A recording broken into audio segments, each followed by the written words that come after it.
All right, hello everyone, and welcome to episode 69 of Passion Project. This is the speedrun and gaming variety show that encourages anyone and everyone in the speedrun and greater gaming communities to showcase their passions in games.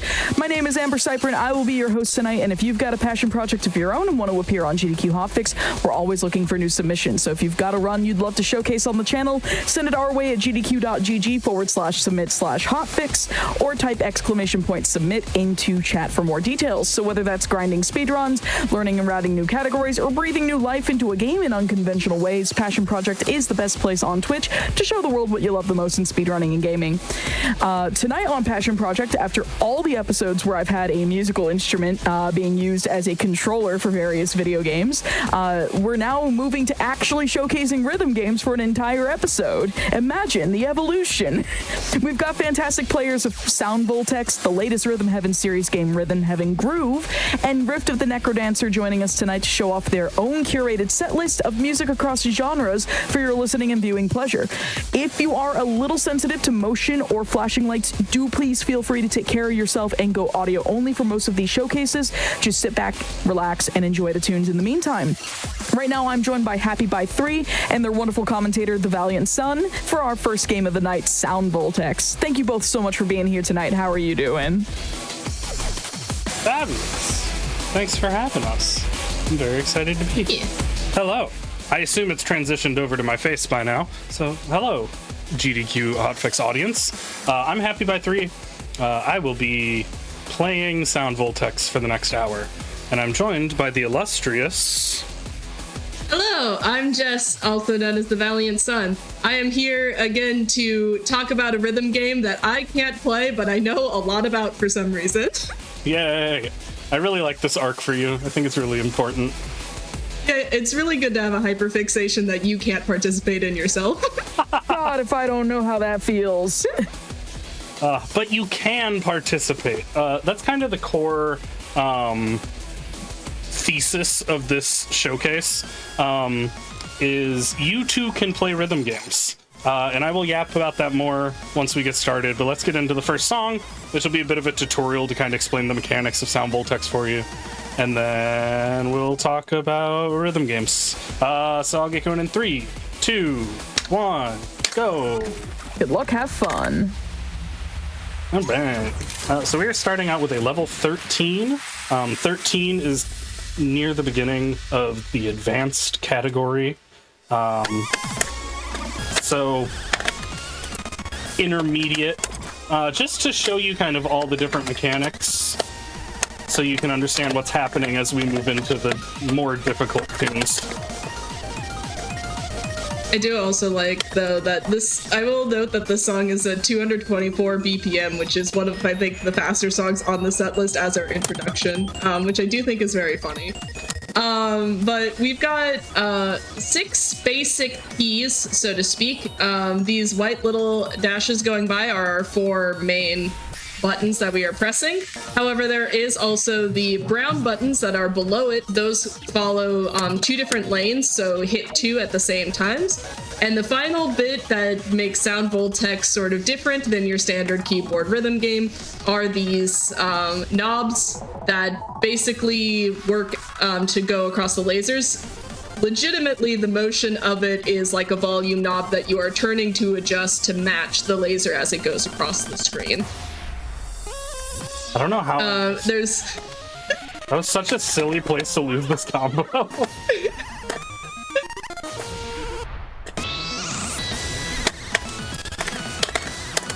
You also might have seen that the screen also rotated there. There are times where, with the knobs, if it's a sudden change that goes across with no, like, tail at the end of it, it will sometimes just spin your screen around. For fun and profit.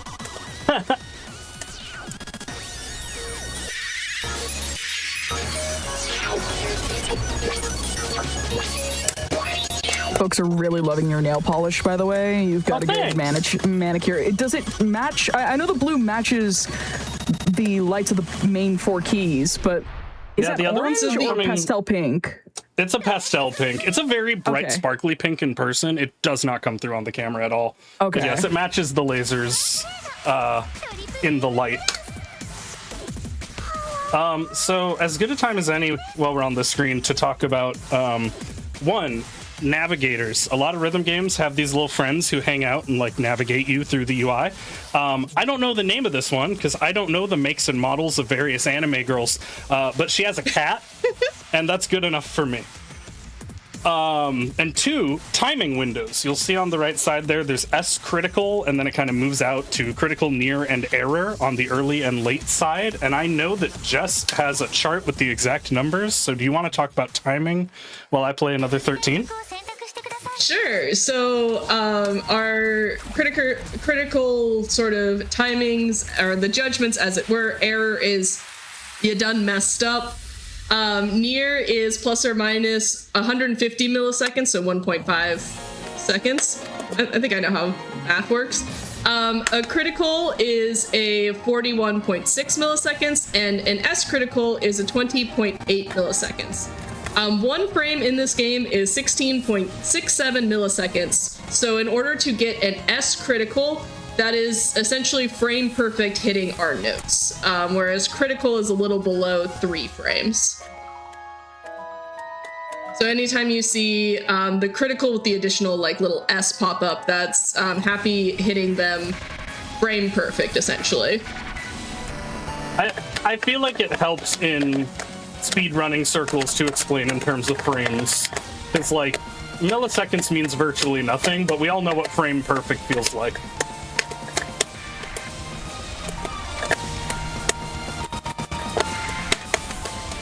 So this chart features a lot of lasers, as well as it is classified as a one-hand chart, which will explain kind of the different radars, as it were, when we get back out of this song, because it'll be easier when we can point towards things.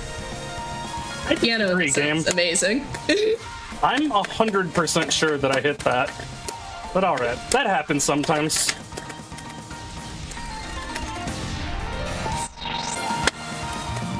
I love when the game makes you hit 2 white notes instead of the corresponding, like, conjoined brown button. You'll also notice, so Happy is doing mostly the 4 buttons with fingers, using thumbs to press the orange button or the brown at the bottom, and then full hands on the knobs.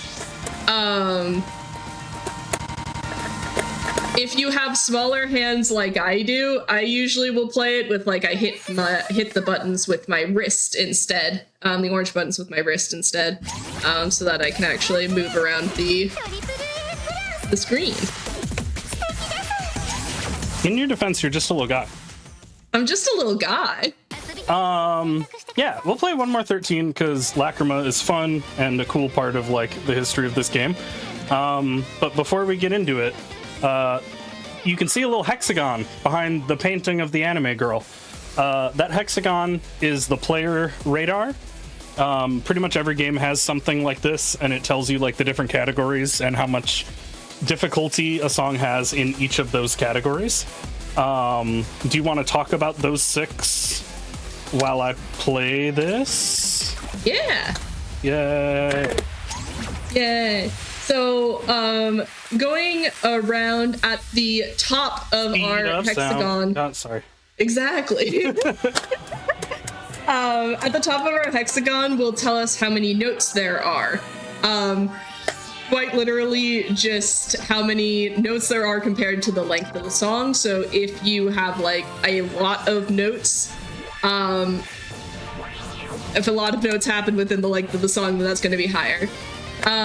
Next is peak. The peak is the peak density of notes, so depending on how quickly each of those notes like go, like if you've got a part that just like you absolutely just break down the rhythm, then you're gonna have a high peak. Tsunami, which is my favorite metric, is how many lasers there are. You can basically tell something is mostly lasers if the tsunami is super duper high. One hand is how many notes need to be hit with one hand. So you control, like if you are controlling your laser and hitting buttons with your other hand, then that is considered a one hand. Later, we'll run into basically the left half of the hexagon, which are when we start getting into much more difficult tracks. The bottom part of that left-hand side is going to be hand trip, which is going to be where your hands are like crossing each other. So you might need to like use the blue laser with your right hand or something like that. So you're crossing over your hands, essentially tripping your hands as you go. And the final metric is called tricky. That's for anything else that's not covered by the other ones. Basically, tricky tends to be when stuff gets strange. Like, we'll talk in a little bit about Soflan. Soflan is definitely categorized as tricky. Sorry, I got distracted by forgetting I had to do a one-handed thing there. That's an example of a really basic hand trip, though. That I had to like move a knob while holding both of the effects buttons. So the trip is that I have to move my hand out of the standard position to get both of those buttons. What else was I gonna talk about? We're gonna go up a level, and I'm gonna play Reverence Flower. That one. Cool. So we are just getting to harder stuff. I don't know that there's a huge change to talk about from 13 to 14, but if either of y'all have stuff you want to talk about, this one's fairly straightforward.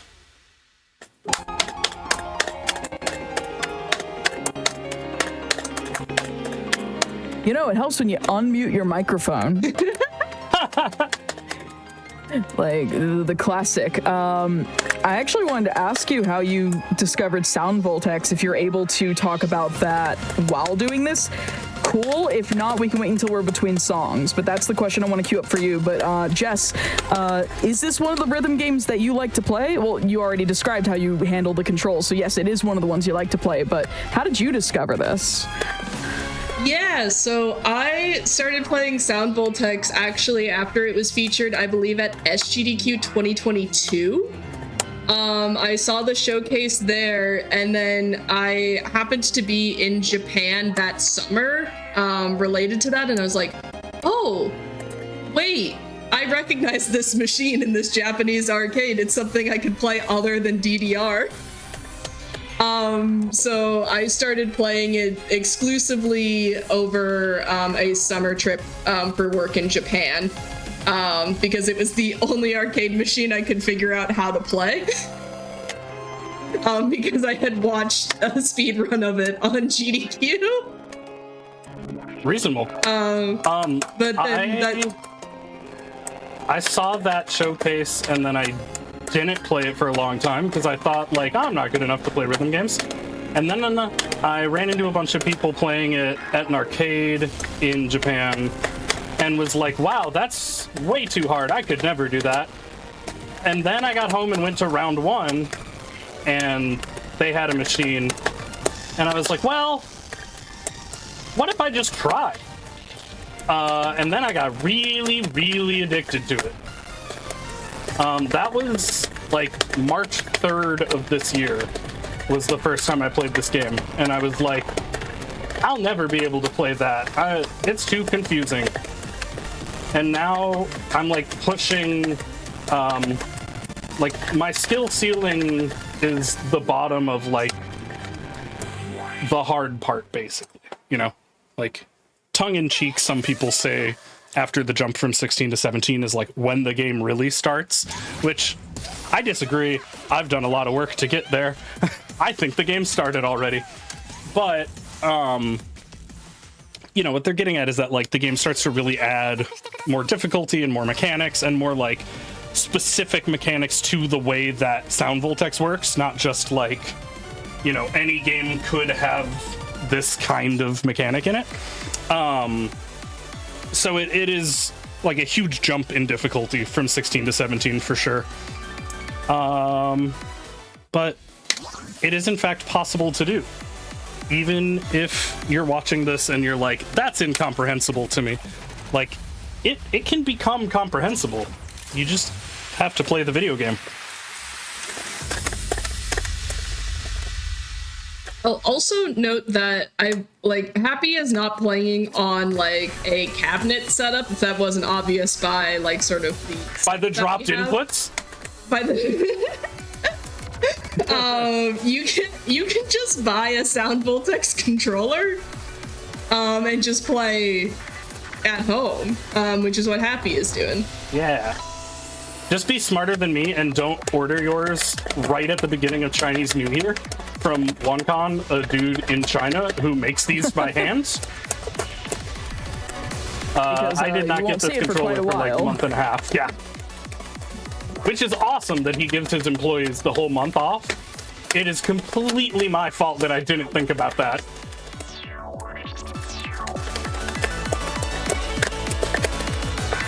Dang, I'm kind of mad about these like frame drop inputs, because I keep being like, dang, maybe I'll finally get a UC on this song, and then drop something that I thought I hit.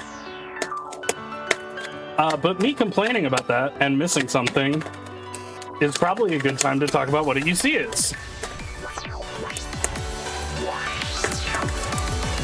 That would be great if I knew what a UC is. Oh, like a full combo in other games. A lot of games will use the parlance of FC or full combo. For some reason, Sound Voltex uses ultimate chain. Yeah, it's more anime, I guess. I guess what's interesting, or I guess going off of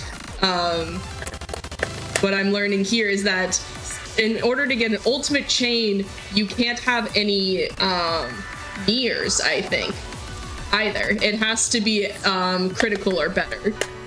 That's for so Puck. No? Maybe. Yes. No, I think Puck might be only S criticals. Puck is only critical. S Puck is S criticals. And a UC is... Oh, I need to adjust my... That might be part of why it feels like it's dropping inputs.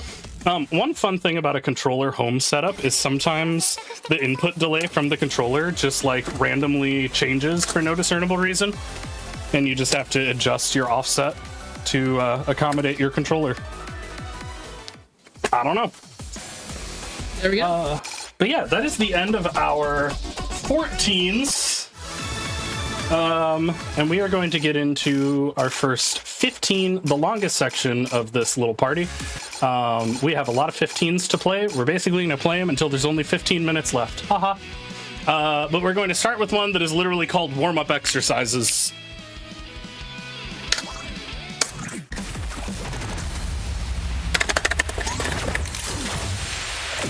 Talk about streams. So many streams.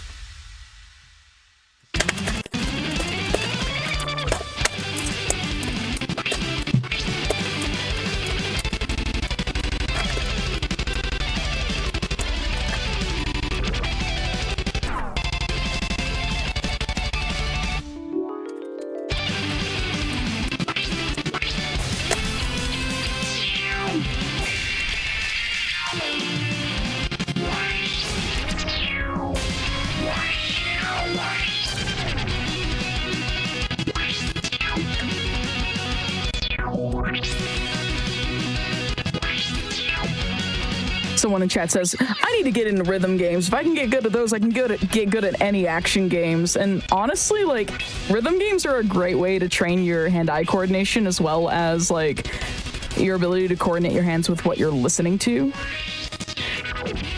Especially based on, like, whatever game it is that you happen to be picking up. So, like, for example, like a rhythm game, it doesn't even have to be something quite like this. This is very intense for a lot of folks.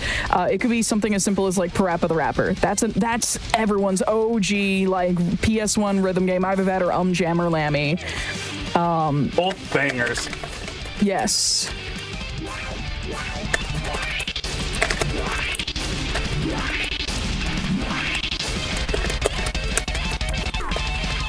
And yeah, once you find a rhythm game that clicks with you, it feels really good to play.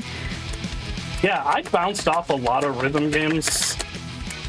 Like, they all feel a little different, especially as you get past like the intermediate beginner level and you start moving into stuff that's like more game specific. Everything has a different feel, right? So like probably one of the clearest examples is that like two of the big Bamani Pro League arcade games by Konami that are like played, you know, at a pro level are Sound Voltex and 2DX. And 2DX is very like your hands stay in the position that they're in and just press the buttons. And I know a lot of people who like that because they don't like all the hand moving around stuff, versus for me, like the game asking me to move my hands and like find different chord shapes is fun. So that is like part of why I prefer Sound Voltex. But I think that's one cool thing about like rhythm games in general is as you start to get to the upper levels of them, they all play so distinctly that you might bounce off of one and then the next one you play is like a totally different experience that you end up loving. Yeah. Absolutely. And like we're showcasing 3 rather different rhythm games all tonight. 3 of which I really enjoy. They're all great games, but they are very different. They're all extremely different. Like we're going to be showcasing something which might be a little more folk speed for like beginners, and that's going to be the Rhythm Heaven series. Like Rhythm Heaven Groove, you're going to be seeing like high level gameplay from Kirby Massa after this showcase, but Rhythm Heaven like is a very like great way to get into rhythm games because it's whimsical. It's not your typical kind of like rhythm game, especially if you played the DS one where your controls are tapping and flicking with the stylus and nothing else. Which also Sega apparently produced a arcade machine for the GBA Rhythm Heaven, as I found out. Really? Yeah. Very cool. Because apparently the folks at Sega really loved that game so much that they approached Nintendo and was like, hey, can we make an arcade cabinet for this? I disagree. That was to the drum combo, not to your comment. Oh, yeah, no. That was like the perfect timing to say I disagree. No. Yeah, I disagree with the objective fact you shared. Oh my goodness. This thing exists. No. This thing doesn't. I genuinely just love. I love the ability of the Japanese to make something into a game cabinet. I think that's a solid sentence actually. Like if you've ever played, there's like a train simulator arcade. Yeah, Densha Attack. One where like not Densha Attack. This one's been around for a little bit. Boo.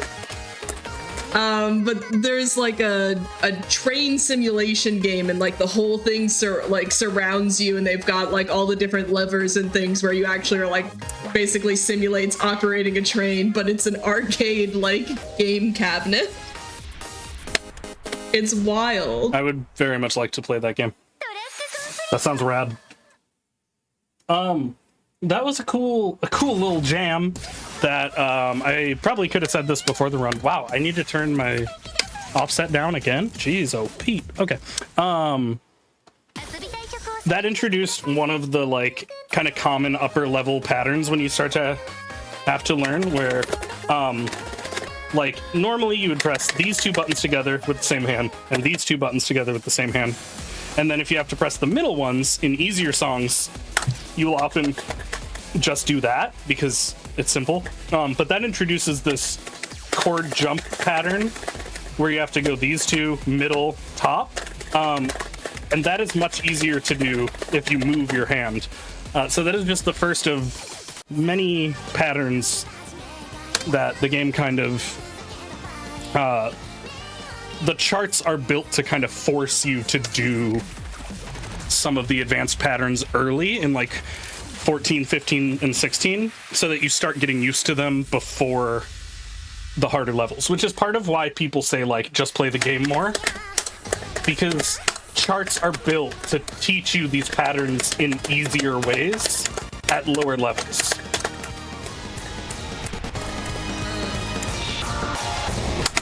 God, this song is so cool.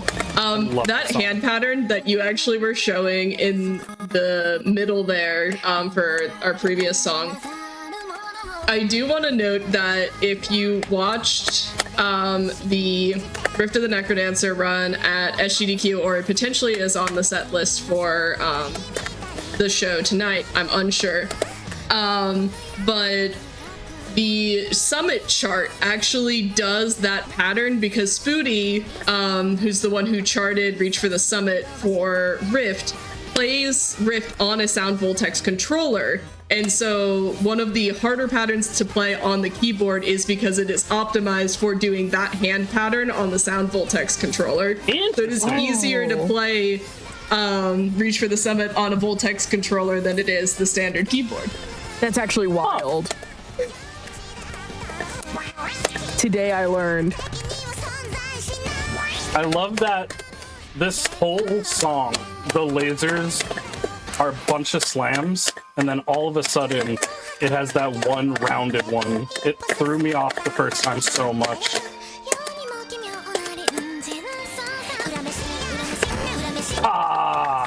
Literally just my hand slipped off the controller.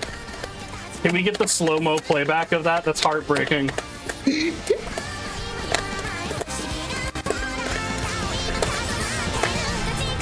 I love slams personally for the lasers, because so I am so bad at maintaining a curve or like any sort of thing. I just feel like I cannot get that rhythm. Yeah, one of the things that's tough is you don't have to follow the laser. One of the things pretty much everybody does the first time they try the game is try to follow the laser by moving at the right speed. And you don't have to do that. It is a bi-directional input. So you just need to move the laser right if it's going right, and left if it's going left. But that makes some of those curved patterns weird, because you have to change at like the very apex of the curve, and it's pretty precise. You will see, I forgot to turn my offset down. I'm like, that is a lot of critical earlies. My bad. Let's try that. You will see a lot of curved lasers at the very end of this here showcase. But now let's do a really hard one. The song is honestly, fun all and of these terrible. look really hard for me, but like, I know that someone mentioned that, like, you know, the lower difficulties aren't as fun. But like, and I understand that, because like, I mind you, the only DDR game I have willingly played is DDR Mario Mix, and I love that game. The best but one. it is considered a low difficulty DDR game that, like, you know, pro DDR players will look at and be like, that's easy, and I'm out here like struggling on like normal or hard, and just like, no, what are you talking about? I'm out of breath. I can't do this. But like, what's really neat is that like the easy difficulty for that game has like just the left and right arrows. So it really is just meant to ease younger players or newer players into rhythm games. And that's what the lower difficulties are for. Like, if you've never played a rhythm game, or sometimes never even played a game before. Oh, hey, that was our first slow flong. So flong. Do you want to talk about that, Jess? Yeah, so Soulflon, reading from Happy's notes that they very politely provided me for this song, is apparently, it stands for soft landing on the body, but it's when your scroll speed changes. If, like, as the track is coming towards us, however quick that, basically comes towards us, is that scroll speed. So technically this song has a 90 and a 180 listed as the BPM, because when it does the slowdowns, we basically are having that speed, and so our BPM is halved when we do that. Yeah, it comes from... I shouldn't have thought I could talk right before this section. No, you're good. It comes from IIDX. Yeah. I don't know what that means, but it comes from that. 2DX is the other cabinet rhythm game I mentioned. It's like 7 buttons and a turntable. And it's very like, you keep your hands in the shape they're in and press your 7 buttons and like wiggle the turntable with your pinky. There's a lot less movement around the controller. Oh, hey, Vault Force went up. Yay. Like if you're a person who doesn't like playing on keyboard and you prefer like other controllers or, you know, some other ways or touch screens, consider like if you're more of a I don't want to press keys, I want to do something else with my body, Taiko no Tatsujin, which is the taiko drum rhythm game, which has a Switch version too, and actual like, you know, you can get the taiko drum controllers for that. So like, I don't know. And also Beatmania IIDX, like Beatmania is like another OG rhythm game. And like if you have like a PS2, you can get so many Beatmania games. Yeah, there are tons of different control patterns. If you are interested in rhythm games, just play a bunch of different ones and see what sounds fun or what feels fun. You know, there's like Mai that is like buttons on like a circle in front of you. There's Waka, which is like the circle is a touch screen. I love Waka. Waka's the best. That's my game. God, I love Waka. But like, if you're kind of like, I would like to get the fundamentals down and be a little better at rhythm gaming in general, and then try different ones, being able to try the upper level with like the game specific mechanics like I was talking about. Something like Vivid Stasis that's like free on PC and a keyboard based 4-key game will teach you like the mechanics and fundamentals of rhythm games and help you start to get that like hand-eye coordination and pattern visualization and all of these fundamental skills that then make it easier to kind of understand what other games are trying to do. And for me, playing some like basic 4-key games for a while helped me understand what was happening in other games, which is way more fun for me. How are we on time? We've got in 15 minutes we're transitioning to 16s if we haven't already. Okay, so we got 15. Yeah, we're about 29, 30 minutes in. Beautiful. That's what I was hoping you would say, more or less. All right, then let's play Aragami. You'll notice that this has BPM from 48 to 196. And it has a lot more filled out hexagon than the other songs, and I have a lower score on it than a lot of the other songs. Hit hard. So as we cue into what is going to be our scroll speed sort of changing, as it were,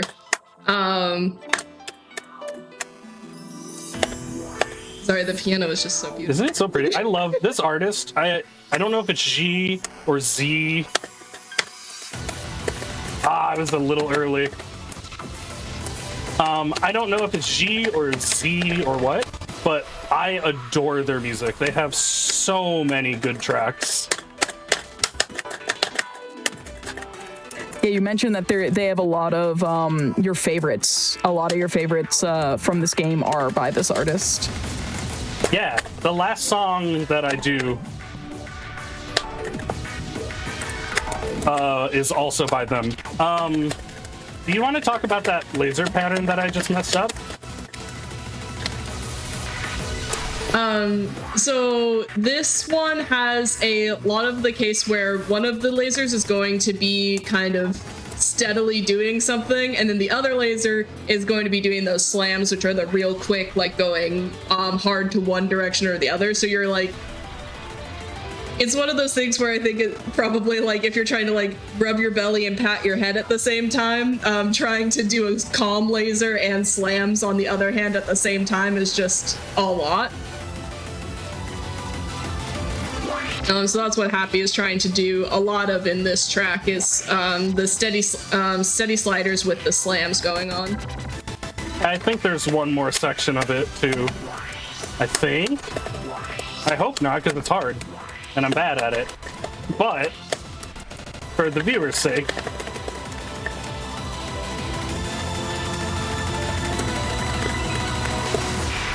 this scroll speed is so fast. Part of that, we'll talk about that more at 666, but there's a funny interaction between scroll speed and BPM and score that we will talk about later. But I was going to say that's probably a good time, while I play a slightly easier song and breathe, to talk about why my scroll speed is so fast in general. Because mine's actually not that fast in the grand scheme of people who are better than me at this game, but it's 7.0 and the default is 1.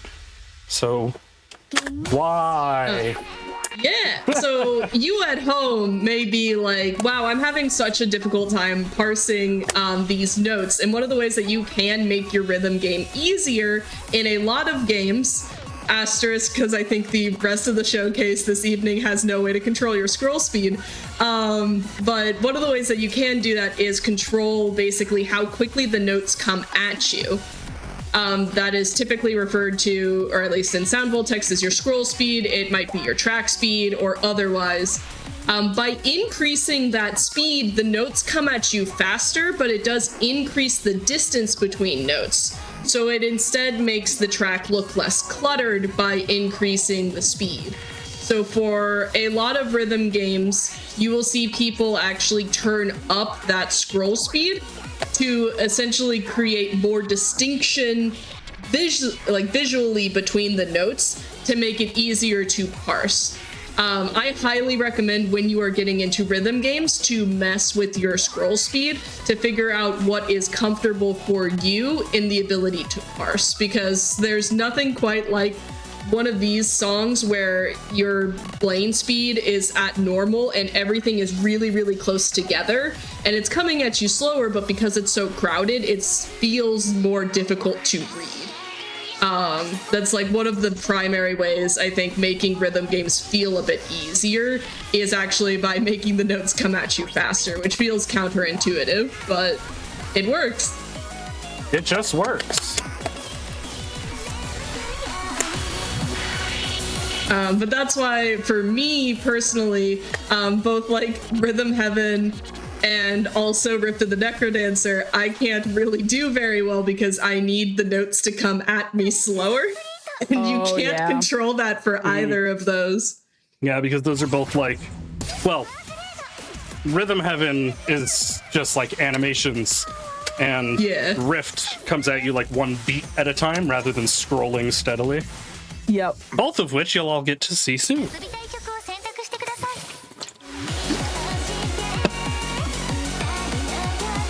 What have you walked in on? You've walked in on the Rhythm Showcase episode of Passion Project, where we're showcasing, this is Sound Voltex.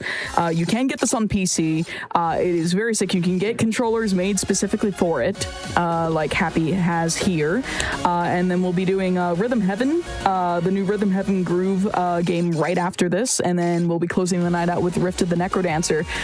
So if you are here for good vibes and good music, sit back and relax. Yeah. Yeah, and this really is sort of just a showcase of, like, songs that I think are fun or are different. It's literally just stuff from my favorites folder. Because, again, I think it's very easy to watch, like, the high level showcases when people are, like, getting perfect clears on, like, the hardest songs in the game. And reasonably be like, oh my god, I could never do that. And I think there's a lot of value, and it's part of why I'm stoked to be specifically on Passion Project. I think there's a lot of value to showing, like, this game is also very fun when you're, like, missing notes and getting better, you know? because like I have a long way to go with where I would like to be in this game, but I have come really, really, really far since 5 months ago. And that's like my favorite thing about rhythm games is you can see yourself improving month over month, week over week, like session to session. Things that seemed impossible to you a week ago are your warm-up all of a sudden.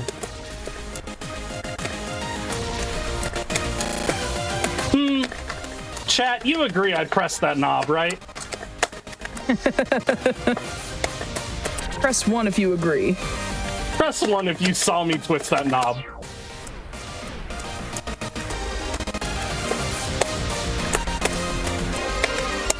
Yeah, no, like, I like,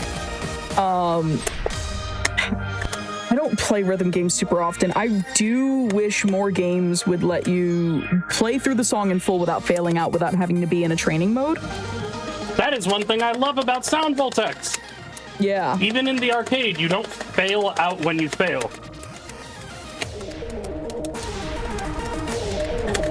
Fun fact about that, though, is the arcade machine that I played in Japan did cause you to fail out if you failed. And it made me very intimidated to continue to play Sound Voltex when I was in Japan because I was like, oh man, my yen.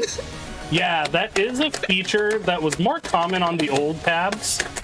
But if you play at round 1 in the US, they generally have their setup. So you get at least 3 songs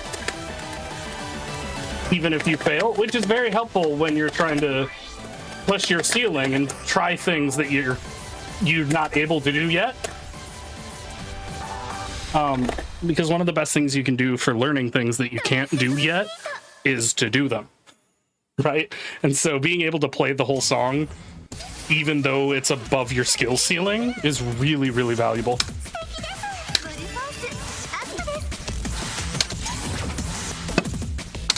All right. How are we doing on time? Do I have 1 or 2 15s left? You've got about 6 minutes. Okay, so we can do both of them. So we are going to go down a level to go up in difficulty, and we're going to play these 2 boss songs. Both of these, at one point in the history of the game, were used as like boss battles for the Bamani Pro League. And you'll see they have some extra like mechanics and cool visual stuff built in that I have never actually looked at because I'm looking at the notes. But they have some cool like visual stuff like the little eyeballs and whatever. And they tend to use some harder mechanics despite being an advanced 15, because by being boss songs, there's 4 difficulties for each song. And because they're boss songs, they're the hardest. They're like top level difficulties, the hardest in the game, like 20 point something. Therefore, the lower levels of these songs also have to be harder to make space at the top. I hope that made sense. It's hard to talk while I'm doing this. Oh no, you're doing great. You're doing fantastic. I'm just looking. I did find a tutorial for folks who are a little more handy on how to build your own Sound Voltex controller. Right? You can buy them. You can buy them outright, like you did. But you can. This includes a part list, all the hardware, the Arduino stuff that you might need. As well as like, you know, pictures and step-by-step on like what goes into creating one. So if you like DIYs and you want to get into Sound Voltex, or you're already into it but want a custom controller for it, this is a way to get into building that controller. But otherwise, it is roughly, I'm seeing like 200-ish, depending on which controller you're picking up for I a believe pre-built mine one. was... I think it's like between 200. Yeah, I'm seeing like 150 to 250 as the average price, depending on what you're looking for. Yeah, this is from Juan, Y-U-A-N, of WonCon. He makes a lot of rhythm game controllers. And he's super active on his Discord with like troubleshooting and customer service stuff. So I heard really good things about him, and I'm glad I did. I had an issue where my right laser was dropping inputs at one point, and I posted in the Discord, and within like 12 hours, Vaughn was like, hey, sometimes that happens, adjust this screw and tighten this thing, and it should be better. I was like, yep, cool. I just found their website. It looks like the one that you're running with right now, the Sound Voltex 12 black and blue controller. It's about 188 right now. Yeah, not terrible. But you can get other colors. There are other like Groove Coaster stuff. There's Tycho. There's a Tycho controller. It looks like there's a Beatmania one as well. My. Yeah. Yeah. No, one rules. Huge ups, and the build quality, obviously you can't tell over like the internet, but the build quality is super impressive on these. For the price, I was really impressed at how sturdy and well made it is. This is one of my favorite charts in the game. It's just really, really fun to play. This was a boss song in 2021, and it has it is a really good time to talk about how BPM influences your score. I realized that was a throw for me, but my cat tried to jump on my lap and messed up. But yeah, so essentially, when you have holds and lasers, your combo goes up per beat. So every single beat as you're holding a laser, as you're holding a thing, impacts our score, makes it greater. But that also means that if you miss, you know, like a beat or two you release too early, then that also means that you're missing those points and you can really, really tank your score. This song is called 666. It has a BPM of 666. That means you're missing a ton of points if you end up missing like one of those holes or those lasers.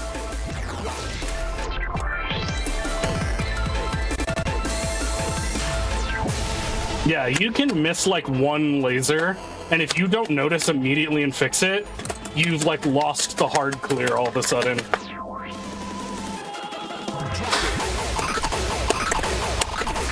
I think it's important as well to like note, as we said, like these boss battles are from like previous years and things, and I think like it can be so intimidating to get into a rhythm game that's been around for a while, because you start getting people who start charting for like the people who have been playing forever.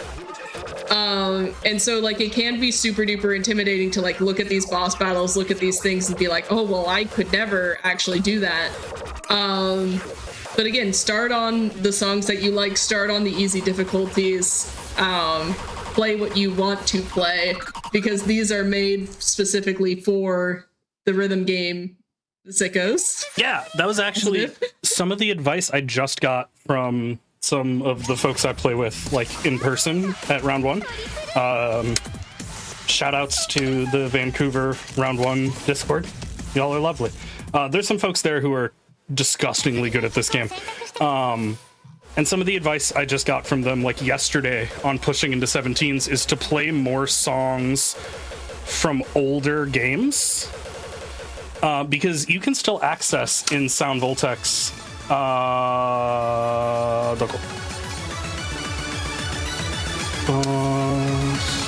so this folder organizes them by game. So you can go all the way back to like the original Sound Voltex and play songs that are like a level 17, but in like old game terms, which is obviously valuable because, like you were saying, as we chart things higher and higher, sometimes there's an existing kind of language between charters and players where they're like, oh, everybody knows this pattern, that's easy. But for a new player, it might not be. And being able to go back and play charts from those older games that don't have those assumptions can be really valuable for learning a game. So another thing I love that Sound Voltex has access to, that I think, despite being a hard game with a high skill ceiling, there are actually a lot of little like hidden ways that this game is very accessible to newbies. Yeah, you are My not goal the is first to just person make I've them seen- less hidden. Yeah, you are not the first person I've seen make Sound Voltex their rhythm game of choice. Nor are you the first person I've like had showcase it for me. Just not you are the first person on this show. I'm talking about other productions, but this is such a sick game to watch. It's really we're fun. gonna just listen to. Yes, there's phenomenal music in this game. There's thousands of songs and they vary quite a bit in like style and vibe. So like I said, these are just some random things I picked as my favorites because they're fun to play. But whatever you're into, there's something somewhere in Sound Voltex that you'll be like, oh, this song rips. I'm going to move on now to level 16s, which is approaching my personal skill ceiling. So we will now get to the point where I'm not guaranteed to get a hard clear on any given song. You'll notice when I go into the bar on the right, when I miss notes, that bar goes down. Right now, it's kind of like a pink orange color. It's orange. It's like an orange color. If that goes down, instead of the hard clear, it'll turn into a different kind of bar, and I can still pass the song. It's just an easy clear.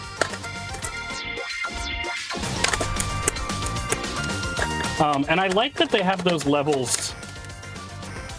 I think it makes it easier to track your progress to have layers like that.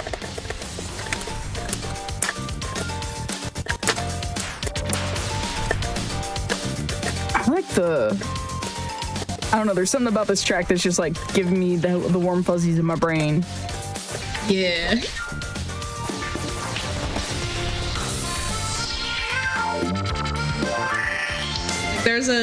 This is an anime credits track. And they're walking across the fields. You know? Yeah.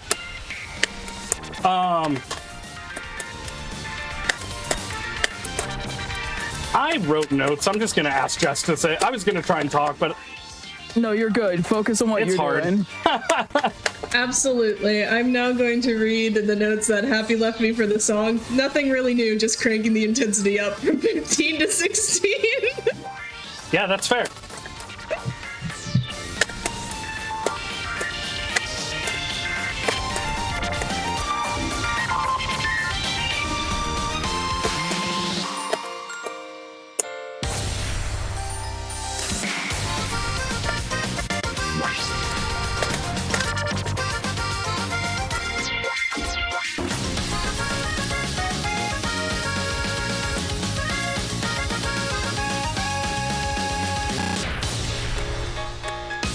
Sorry, I was vibing to the music for a moment. I do me really too. like the track, yeah.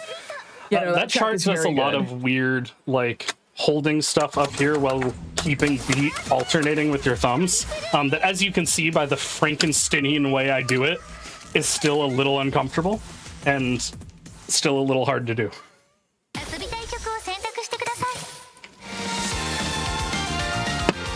This is a song that I wish I had put on the set list because it's a really good song and it's really fun to play.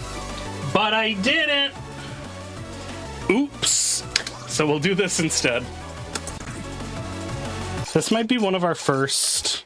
Yeah, this might be one of our first where the difficulty on the player radar goes outside of the hexagon.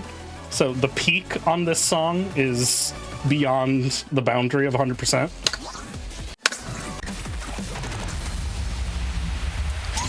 Which is cool. I love when I have a range from 0 to 100 and then they overflow it. Yeah, I love Stack Overflow. And it's that little thing there that I think sets it over. There's so many notes in that little run at the beginning. And again, like, the scroll speed is very, very high. Like, Happy has the scroll speed very, very high, but, like, if the scroll speed was slower, you could see how those notes would, like, compress to each other and be really, like, cluttered and sort of more difficult to read because they're smushed together. They're already smushed together at this speed. Yeah, like my scroll speed is pretty slow. I've been trying to increase it gradually as I play faster and harder stuff. But, you know, it's a learning curve. Ah. I was holding that. I disagree, but oh well. I'll also note now, because as Happy's doing a lot of knob work, as it were, one of the ways that you're actually told not to play this game if you've ever seen a cabinet in person is usually you'll have directions to not saw blade, which is essentially like using your forearm on the knobs to like turn the knobs instead, which allows you like a very interesting shape where you can kind of press your buttons and not have to like worry about moving your hands around quite as much. But you don't want to do that. Most cabinets, especially ones imported, will have a little sign that like looks like a forearm across the thing, and it's specifically saying "Do not saw blade the knobs." And it's because you end up putting like pressure on your knobs and can like snap the knobs if you are not careful about it. But you will see like a lot of occasionally like very, very top competitive players will like kind of do that motion because like taking your whole hand going and pressing the knobs is a lot of motion. But don't do that to public setups because then you'll break them and people will get sad. Yeah, and even folks who do it at like top levels, it's really just for certain patterns they will do that. It's not all the time necessarily. Here's Angelic Jitty. So something you've probably seen a little bit of in a few of these tunes that gets kind of introduced at 16, another like patterning thing to make it harder, is you will keep playing the melody while also kind of keeping the beat with your thumbs. So like the BT buttons are playing streams, but you have to keep hitting 2 and 4 on the effects buttons. And that kind of forces you to, again, kind of rub your belly and pat your head at the same time, as it were. My favorite.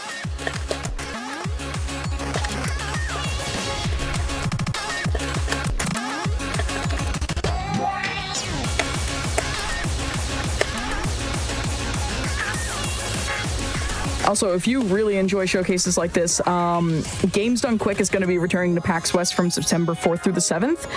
If you want to find out about that, you can visit west.paxsite.com to learn more about the event. And we're going to have a schedule coming out in the coming weeks. I don't have anything to do with that schedule, but I know at PAX East we had a Rift of the Necrodancer showcase. Rhythm games have their ways of sneaking into PAX showcases, so definitely keep an eye out for that. And I'm really looking forward to seeing what the PAX West team cook up.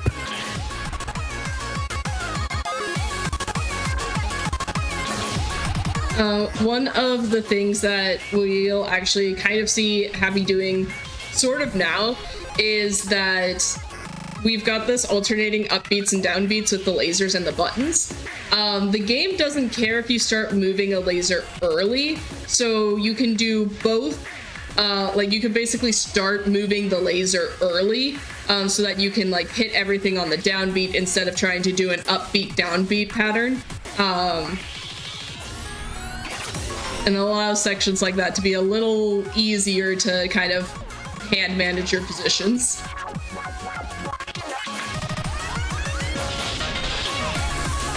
Not me in chat, famously mixing up right and left. If you are wondering what game this is a sound Voltex. It shows at the top of the screen of the main game, but also the sidebar on our left-hand side where we have all of our wonderful information about what's going on right now.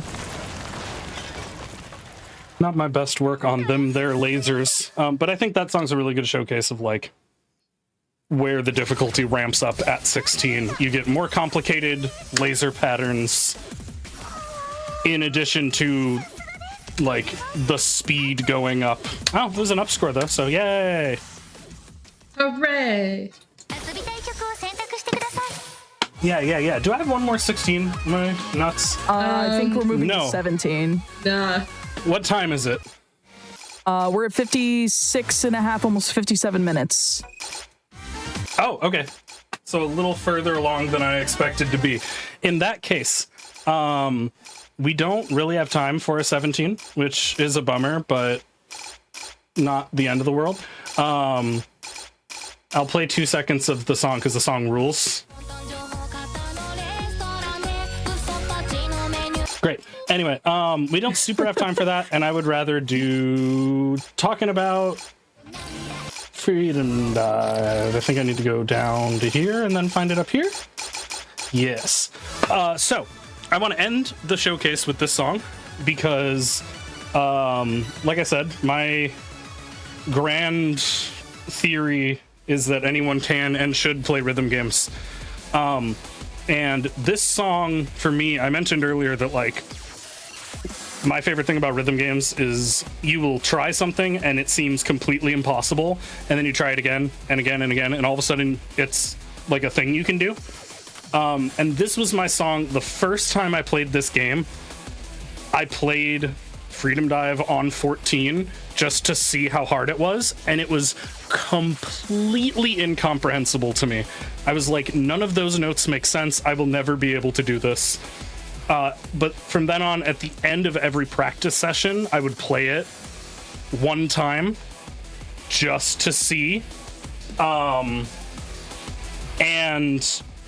eventually I cleared it, and eventually I got a perfect combo on it. And for me, it was a really cool...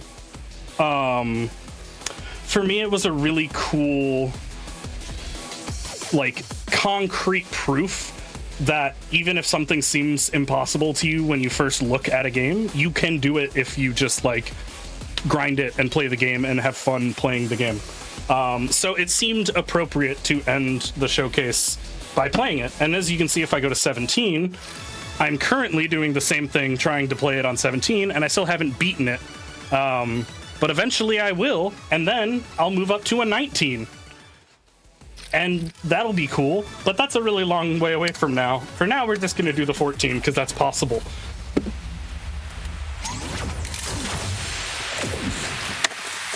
And time will be on track complete. Yes. Yeah, folks are talking about how expensive, like, specialized arcade rhythm games can be to get into. If you go to cons, or if you go to even mainline GDQ events, have an arcade that, you know, is on free play for just the cost of your badge, and that runs 24/7, and you can check out various rhythm games there. You can check out various rhythm games, and that's a good way to get into it. A lot of people got into YY, like everyone calls it the washing machine. Is it YY? Am I misremembering the washing machine one? Okay. Yeah, My and Waka are the two washing machines. Yeah. Yeah, but find your local arcade, support your local arcades, because a lot of them will have machines like this. I will send Amber a link maybe to share, but there is like a database of where all the different rhythm games are throughout the US, where you can just type in whatever cabinet you want to play and it will tell you what like arcade it's at, and the different ways. If it's like a free to play arcade where you pay like $20 and you could be there the whole day, or like what the different costs are. There's a ton of different ways to support your local game scene, and please do if you're able to. And that's kind of how you can get into some of these things. If you can't afford your own machine, go out and play at an arcade. Make like a date out of it once a month. Go with your friends and just hang out at the arcade. Yeah, absolutely. Dang. There's also like databases for like I brought up the arcade at GDQ. They also have pinball at GDQ very often.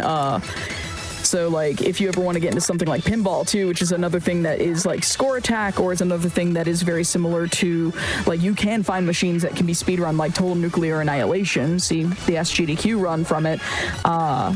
Or even make up your own goal for various machines. There's a similar database for pinball machines. So if you're looking for a specific pinball machine, you can do that. Let me grab this database here. I'll link it in chat. Yeah, and that is I love me a time. good database. GG. Oh, we love a database. We love a spreadsheet. We love a database. Yeah, we started a little bit late, and we probably ended just barely on time. So I will be super quick and say thanks for hanging out and playing mid-level rhythm gaming with me. It was very, very fun. Amber, thanks for having me. Oh, it's been a pleasure. I love rhythm games. I think more people should play them, and I'm very happy to show them off a little bit on Passion Project. Jess, thanks for commentating. You're the coolest. I'm happy by 3. I'm hopefully going to be streaming a bit more soon. We'll see. I say that all the time, but we'll see. And if I do, it'll be Final Fantasy Tactics Advance, Dense Attack, and Sound Voltex. So if any of those things speak to your spirit, twitch.tv/happyby3. And Jess, where can the people find you? You can find me usually on other people's streams lately, but I'm moving soon, and then hopefully you can find me on twitch.tv/thevaliantsun. But tune in to Frame Fatales. That's coming up. And it's gonna be awesome. The ambassadors for that just got revealed, so do tune into those streams as well. All those folks there are leading into the main proper Frame Fatales event, so definitely go check us out. Check out the Blue Sky for GDQ and Frame Fatales, and go follow all of those streamers for the ambassadors for Frame Fatales too. But thank you both so much for being on. We have more rhythm games where that came from. We're going to actually be doing something that's on console. We're going to be moving into the new Rhythm Heaven series game, Rhythm Heaven Groove, with Kirby Master showcasing most of the...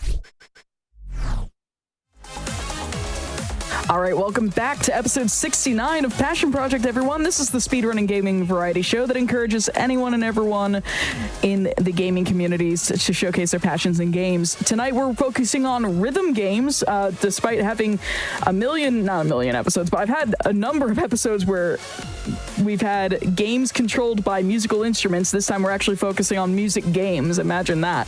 But we've got something hot for y'all tonight. This is the Rhythm Heaven, the latest Rhythm Heaven series game, Rhythm Heaven Groove. And who better to show it off than the wonderful Kirby Master, who is joining us. I feel like Kirby's showcased like probably the widest variety of nonsense on Hotfix for me, but I'm gonna go ahead and turn it on over to Kirby Master and his wonderful commentators, TGH and Quo. How y'all doing tonight? Thanks for being here. Hi, good to be here. I'm Kirby Master. I like this series a lot, and I'm glad to also be accompanied by 2 good pals of mine alongside Amber. We got Quo and TGH. Hi. Hello. Oh. All right, so this is Rhythm Heaven Groove, released for the Switch 1, not 2, Switch 1. So if you don't have a Switch 2, you can play this game.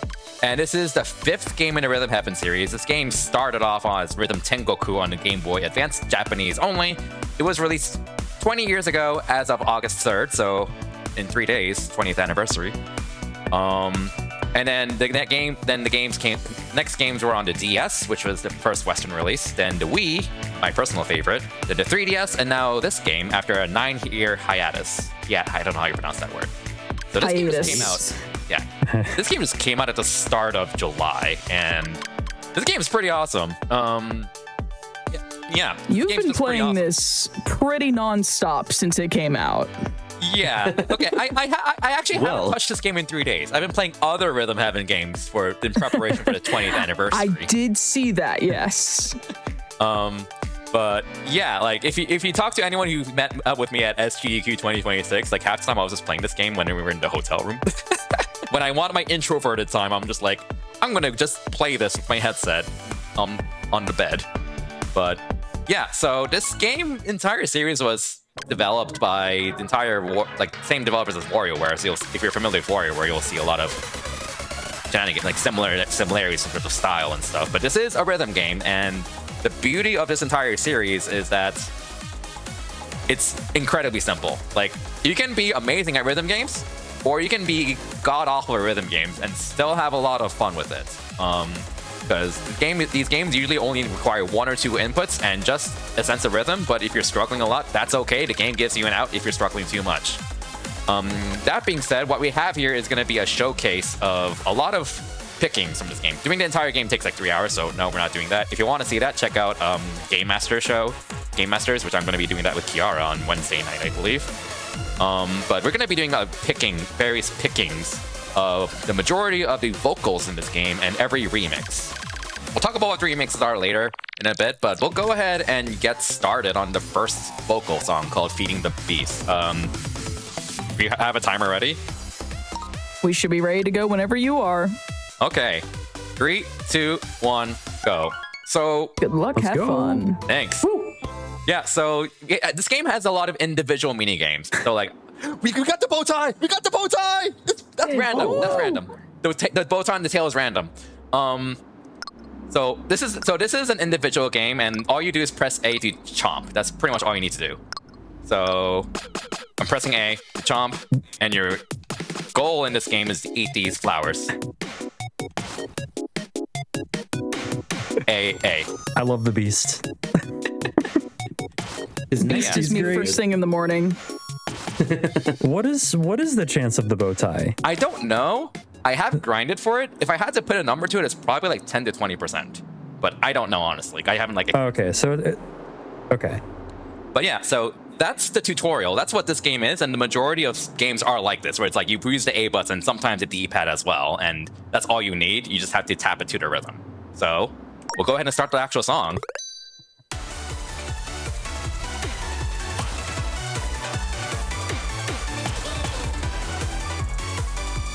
Also, just for context, I have played this game I finished it, and I'm also working on the medals. TGH is not, so this is his first time. Yeah, I don't really know why I'm here, to be honest. I don't even really play rhythm games. I am a speedrunner. And you've also done music production. That's true, but I haven't really played rhythm games that much, except for like Guitar Hero when I was like 15. But yeah, I'm really enjoying the vibe of this game already. This is definitely a game that I want to try at some point. I have the DS version if you ever want to give it a shot. That's the first Rhythm Heaven game I played, but I also have the GBA version. Yeah. I have access to the Japanese exclusive. I've seen you play the DS game, but I've never like actually watched the gameplay. No, it's delightful. You should give it a shot. Yeah. Got great games like Love Lizard. Yeah. Or my favorite, Glee Club. Yes. Yeah, I'm very much enjoying just this beast with a bow tie eating hearts. And if you just watched the Sound Voltex showcase, this game is a lot less intense than Sound Voltex and is a great place to actually get started with rhythm games.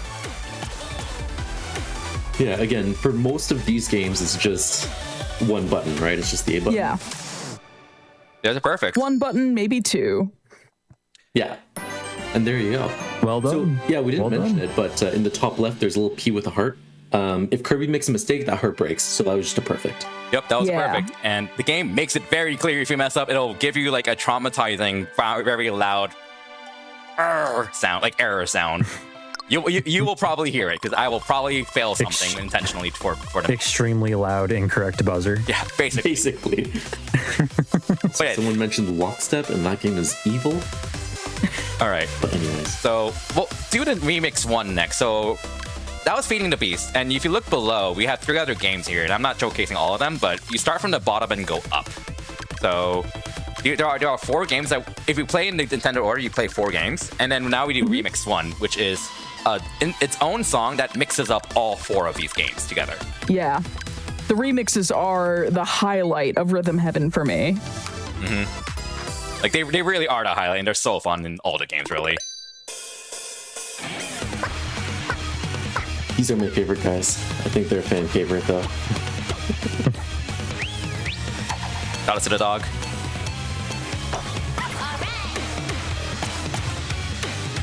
No bow tie this time. Sad. Oh, can that happen during the remix too? That's cool. Want to jump at 7 for this game?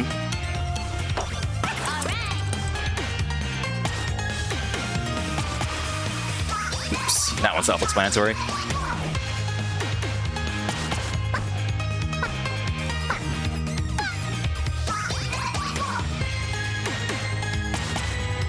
This music's awesome.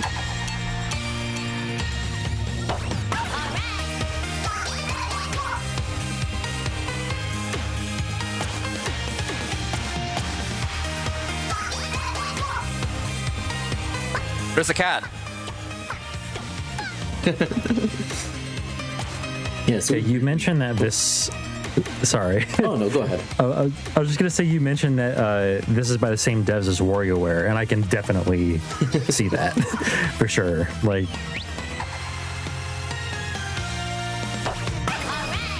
Yeah, so there are no random elements to this game when it comes to like actual inputs. So it's always going to be like, you know, in the remix, it's always going to start with Probably Good Time. It's always going to end with it. Everything's in the same order and all that. But there are random like visual elements. So the bow tie was one of them, for example. There are a lot of cats that are fun. Game love. Yeah. Kirby's been playing Spot the Cat with this game in the last couple of weeks. And also a lot of throwbacks to past Rhythm Heaven games if you played those, which is also fun. So fun fact, the song is called Soon to Be a Lady by Hotfix. She sang the Bumblebee remix, I'm a Lady Now, in the 3DS game, which is the second remix of that game. Back then, she was like 8 years old.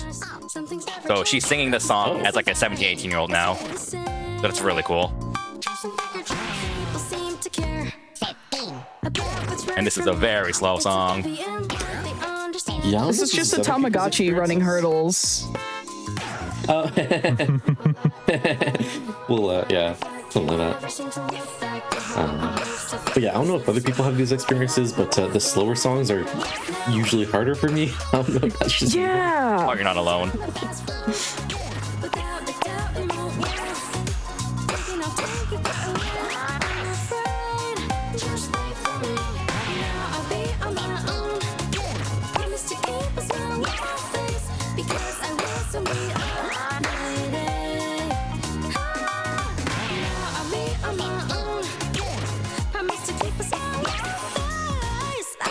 Oh god, this music is so good. It is. It's very good. it is. I have not seen. I deliberately went into Rhythm Heaven Groove, like this showcase, completely blind because Kirby was like, "Have you seen this yet?" And I'm like, "No." And he's like, "Good. I want you to react to very specific games." All right. This is another vocal we have here. This is not a remix. Also, look at the bottom right corner. We lost flow. What is flow? It's a rating of how well you've been doing recently, basically. And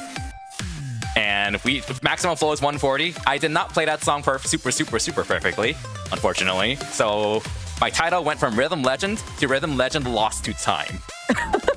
Which is very depressing. Yeah, you know if the last time you played a song it was like absolutely perfect by this game's standards, because if you look to the right of the word amazing, you'll see a musical note. So like on Remix 2, that music note's gone because like I got it perfect, but that wasn't like on point, perfect. So my flow went down. But Yeah, the barrier to entry is very low, but the ceiling is so high that they will just knock you down when they feel like it. all right, so this game's pretty straightforward. You're pretty much tapping A to the beat to jump over and over again. Whenever the game says rolling, you'll see what I mean, or hear it. You have to tap right instead. And the game has a different cue for when to stop or when to go. So just tapping A to be like this. Also cats. Cats. Cats.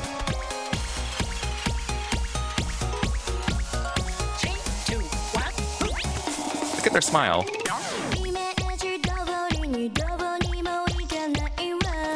One of these cats is not posing like a true Nekomane. Oh, yeah, I see it now. Baker. I mean, one of them's also not a cat, so there's that. True. Game calls her a cat, though. Oh,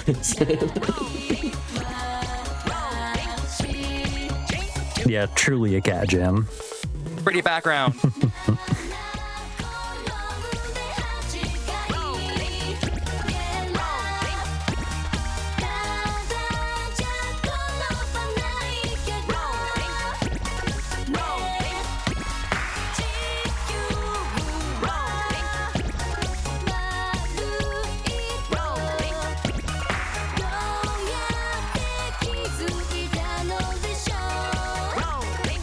also the art style of the series has been nothing but incredible over the years.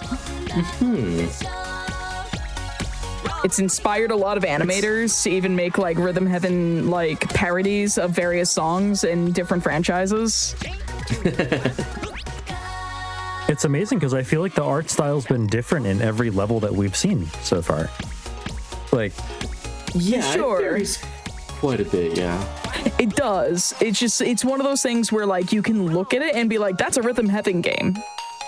Yeah. oh yeah, like the style of it. Yeah.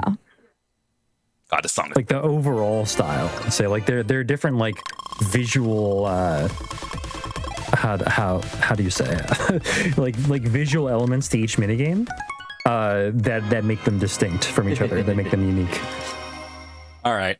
So this game And it's really nice. is in the group that we're same group as the song we just did. There's just a second version of this, and every game in this game has like a version 2 that's like a harder version. I'm showing this off because the second version of this is really cool. And this game is like the big reason why I wanted like people to see this, because this is like one of the most ridiculous game premises. So Yeah, this is one of the reasons that you wanted Jay here, and also one of the reasons you wanted me to not watch the game. exactly. So I would not cross that moon. If I were you, I would not cross that moon. well, you want to very avoid the moon deterrent. harassment before. Yeah, your goal is to sneak past the moon at a specific time, right when it sneezes.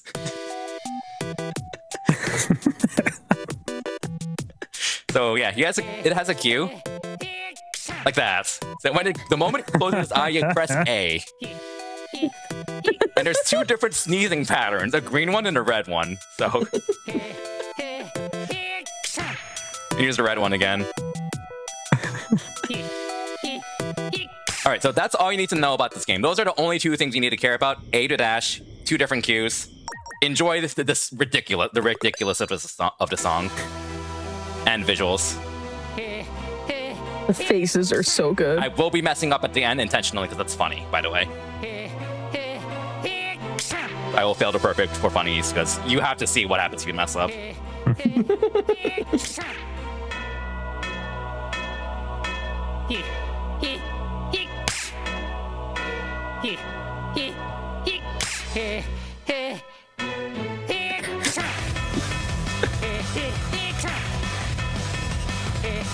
Oh, why is this a banger though?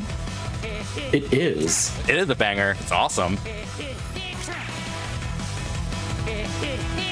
Yeah, even the guys in line are headbanging. Like,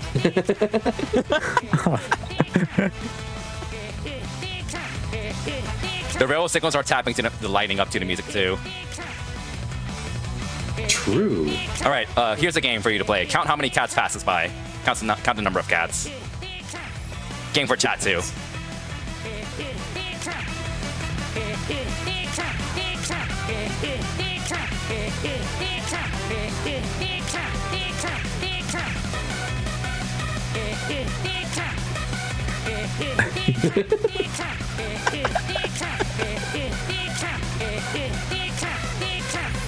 All right, how many cats was that? 18. I counted 18. Whoa. Beware surprise sneezes. 18, it's 18. All right, I messed up on accident, but here's what happens. That's the 18 makes if you go early. Oh my god. And he makes a pretty funny face if you're barely on time. I'm being late intentionally here, as much.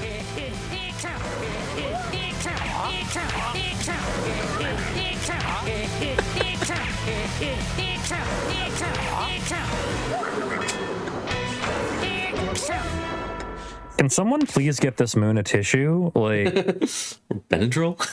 Apparently, what is in the air? Moon is sneezing because there's a UFO in its nose. Excellent effort. And the game passed me on that. Yeah.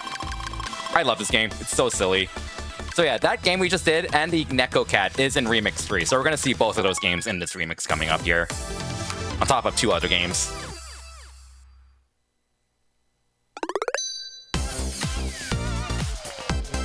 Gross.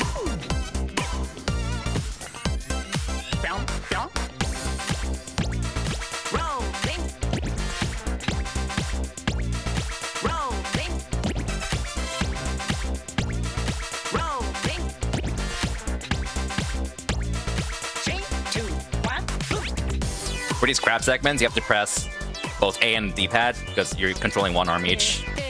Oh, okay. Do you have the green beans yet, or is that later? Cap. Sorry? Are the green crab-like beans in this one, or is that the next one? Later. Okay.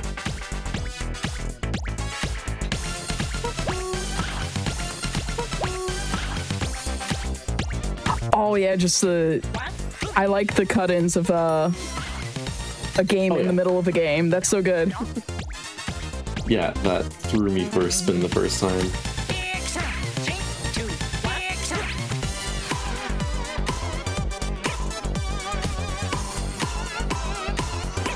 Also, I don't think we'll see the vegetable cutting minigame later, but if you just barely miss it, you sort of like almost catch it, but it hits you and then it falls, and then there's a cat that jumps up and grabs the vegetable. It's very good.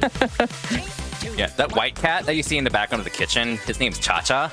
And according to credits, he has 6 brothers that can jump on the floor. So you can get one of 6 different types of cats to catch your fruit veggie. Right here.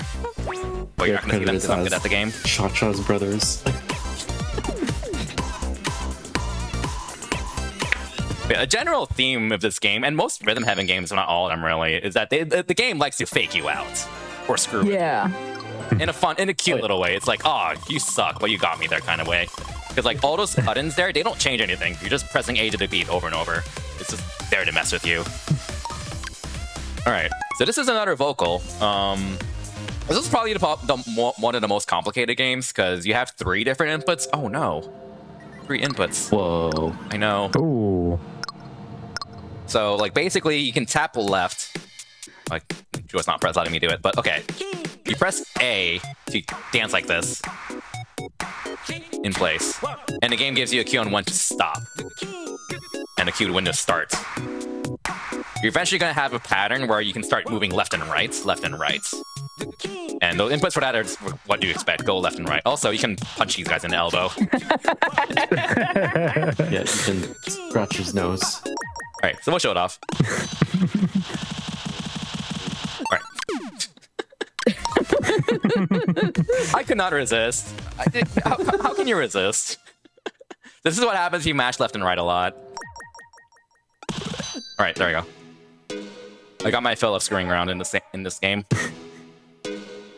I'm surprised the other 3 even put up with him anymore, honestly. He keeps doing that. We're about to be the best backup dancers right here. The 4 of us right now. Heck yeah. Wait, we're 4. I understand. I can't wait. No, there's 4 of us, yeah. Yeah. Oh. Richard still has to produce, otherwise it'd be 5 of us. Maybe Richard's the singer. Yeah. I'll make Richard the singer. Really, honestly, I don't like the prospect of these 4 guys just doing this in unison, because if one guy is off timing, the other guy is getting their nose broken. Like, just straight up.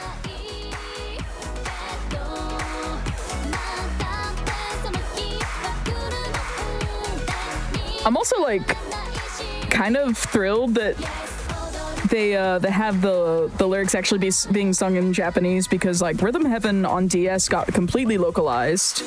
Any vocal song got completely localized, so like, or translated at least. So if you play on the Japanese version, you get the original Japanese like vocals, but playing on the English version, you get English translations or like English lyrics instead. Cool.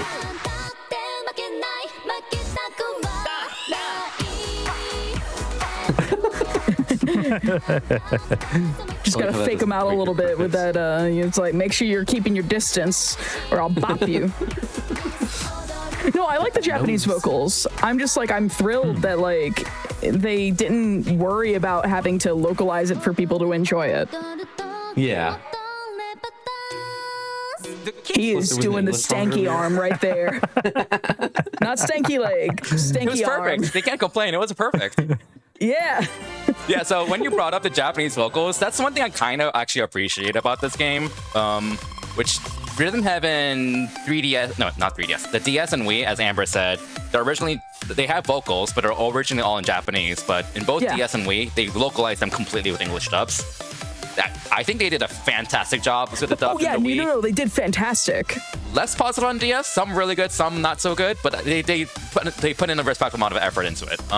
This game does not care. Like, no matter what region or language you're playing this game in, it will always use the original vocals. And we had an English vocal song here. We're actually going to hear vocals in other languages too, actually, that's not Japanese, which is really cool. So yeah, we saw this game, and we're going to do Rhythm Remix 4, which is going to include that game we just did, also along with 3 other games we haven't seen yet.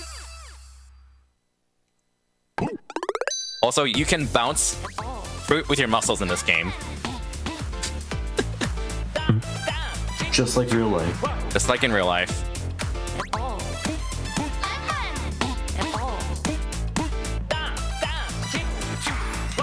Reminds me of the fisherman from the CDI Zelda games when he starts flexing and gets a new job as like a blacksmith, I think. Oh my god. I had to draw one of those frames of him flexing for Zeldathon for money for charity last week. I also really like the seagull with the ukulele on the beach ball. Yes. Yeah. in the background. Are there monkeys in this remix? A little later. Okay.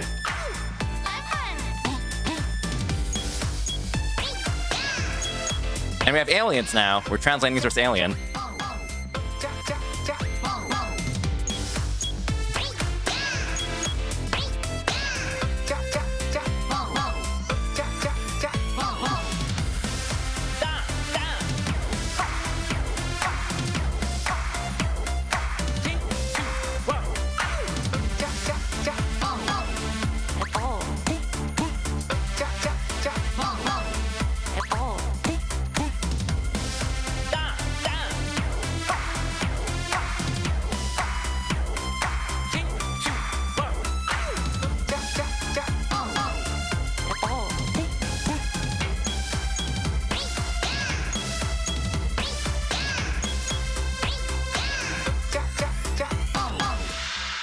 Also, I mentioned it during Sound Voltex, but I really should have saved it for here. Kirby, are you aware that the GBA game got an arcade cabinet made by Sega?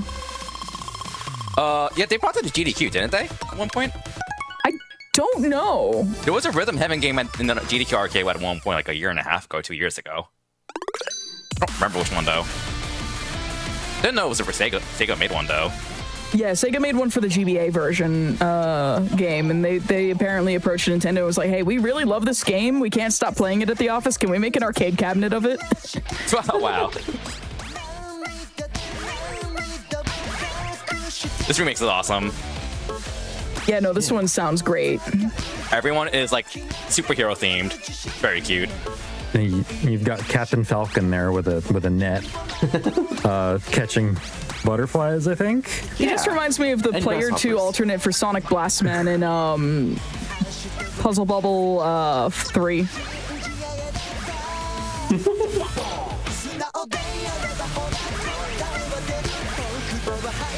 And that cloud guy, I don't know what to call it, who's shooting lightning, reminds me of, I think his name is Snatcher from Hat in Time. Shout out to Final Fantasy X, lightning dodging. Oh my god, yeah, no, he does yeah, Hat in Time was earlier on Fast Travel. Yeah, with a perfect wow, purple. Oh crap. Background. That's an honest mistake, but actually that was intentional. Alright, watch him slip. No, the trees are leaving, no. The trees must go, their people need them. See, like, that's my motto. Like, if I mess up, I'm gonna mess up intentionally more, because the animations are just so fun when you mess up.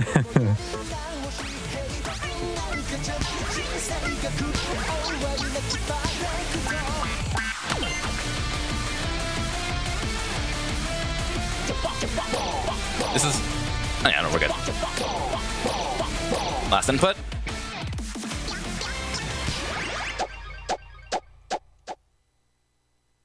Sad about that in this input, but whatever. My technique's solid, that's what the game says. Amazing! You got all the key points right. This game is very lenient on like letting you pass or giving you a medal compared to past games. Like the DS game and the GB games are especially stingy about it. Yeah, no, the DS game was very punishing for me. Yeah, it's definitely a notable step up. Like they eased out on it a lot in the Wii game onward, and especially this game. All right, so this game there's more feedback in this one that tells you if you're early or late too. Mm-hmm. This is another vocal song. It's straightforward. You just press A to slash your sword. It'll be pretty self-explanatory as you watch and listen.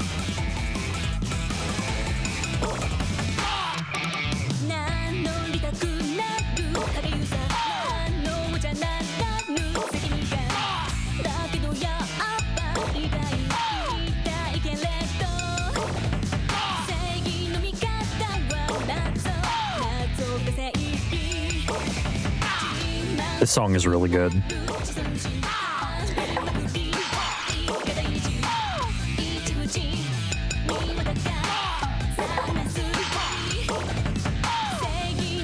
Yeah, early Rhythm Heaven, while easy to get into, are very punishing if you get like things wrong and don't give enough feedback on like what you are doing wrong most of the time. So I'm really glad that Wii onward, like Wii, 3DS, Switch, they've really improved that.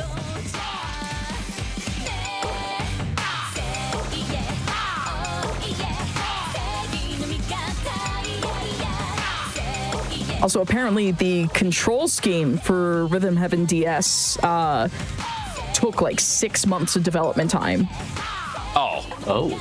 Yeah, three like 3 months to figure out like what to do in addition to tapping, because they're like, oh, if it's only tapping the screen, that's a little boring.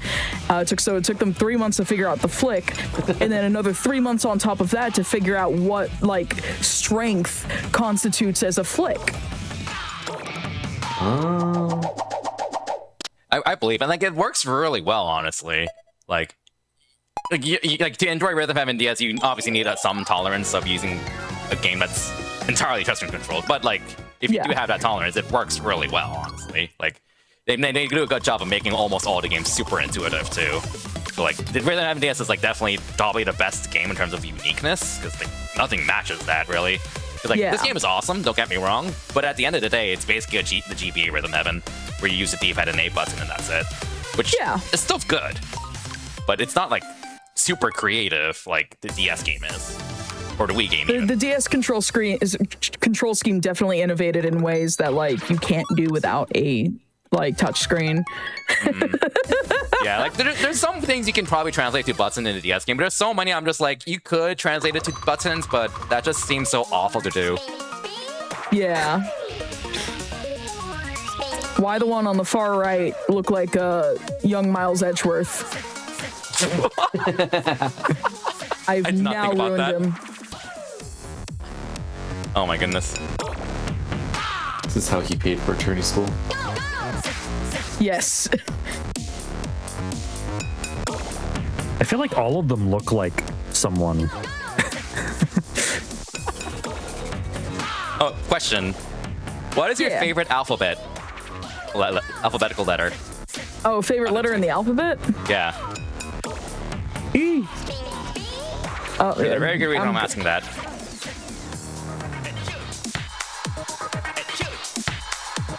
I'm gonna go with Jay's answer of E, and that's just because of Eslo. Quo knows exactly why I asked that question. You're about to see it here. Hey! Hey! A T! Tree! Hey!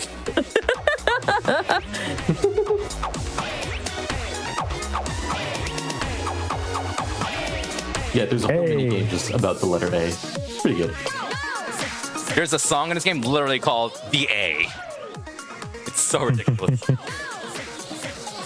I'm stuck on that one right now, actually.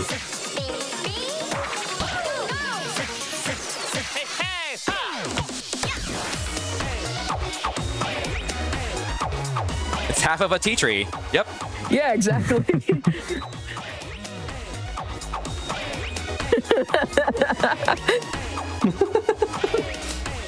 Shout outs to Out of the Box. I almost said Out in the Box. That's not the name of that show at all. You know what? Since I messed up already, I'm gonna screw on a little bit. If you look at the faces of the other guys, they're just giving you a side eye. The one on the far left is like, I ain't bothered. The two immediately next to you are just like, to get a load of this guy. Very unamused.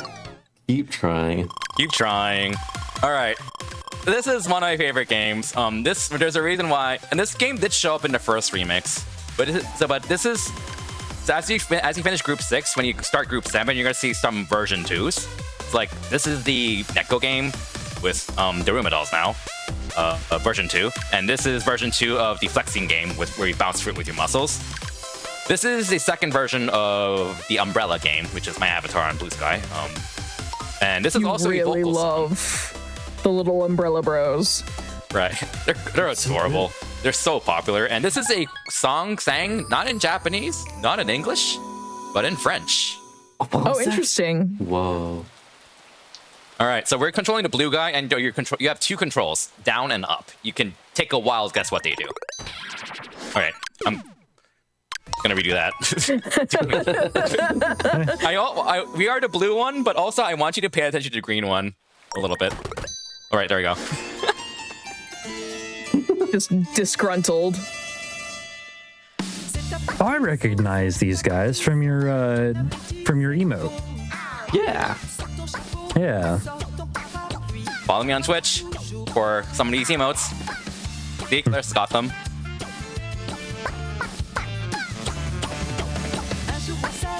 I just love the.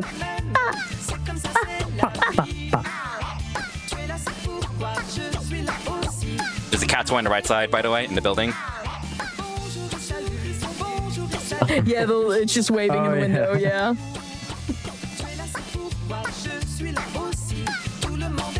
Also, despite this song being very upbeat, it's actually very sad if you actually know the lyrics or find a translation of it. Or if you know French, I guess the third secret option. Probably similar to Lonely Rolling Star. Yes. From Katamari. Yeah. Fun fact, what cat you get in a built cafe is random at the start of the song. There's 6 different cats you can get. And we got the one that doesn't show up unless this toy shows up.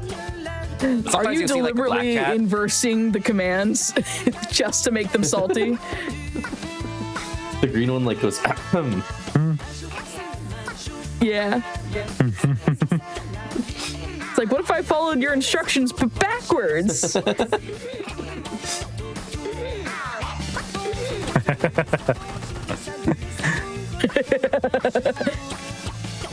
All right, the finale. Oh no. The green one does not like me. It seems one of them is doing it.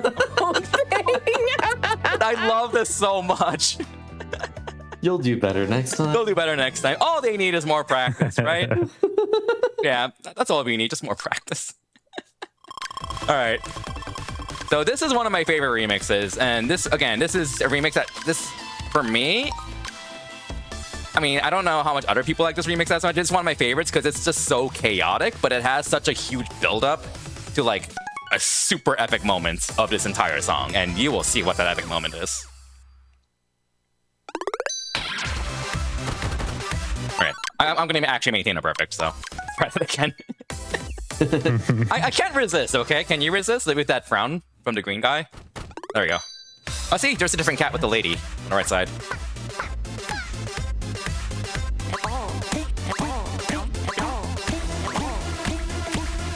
Monkeys. Monkey.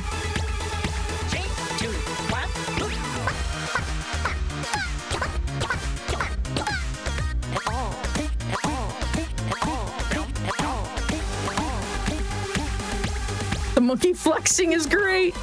Yeah, he's got muscles. Different cat. Now there's 2 of them. Oh, here comes number 3.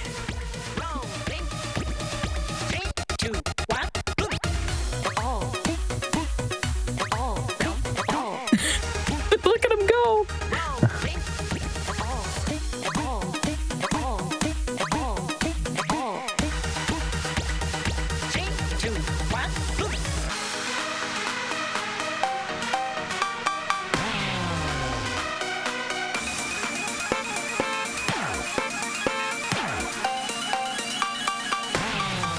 Here we go.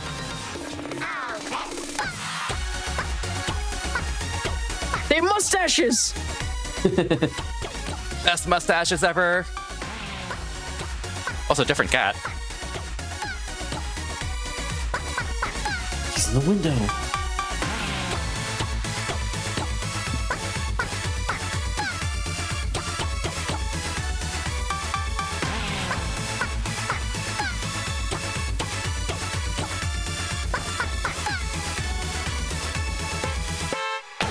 Oh, the no, mustaches chat's were like ruined was like them. the most memorable part of this playthrough. Honestly, my first playthrough, I was like, "Oh my god, they have mustaches now! Holy moly!" Chat's ruined it. They're Pringle faces. No. All right. Oh, they kind of are, aren't they? Yep. So we're skipping Remix 8, unfortunately. It is the best one, but we kind of have to pass on it for audio issues. So we're gonna go ahead and play Backup Spotlights, which we played Backup Spotlight 1, but Backup Spotlight 2 is another vocal. It's a different song, and it pretty much plays almost exactly the same as the first one, just with a different song. And it's also super epic, and I love the red and black aesthetic. The backup dancers are back They're back. and doing the stanky arm. Yeah, Remix 8 is too powerful in the eyes of Content ID.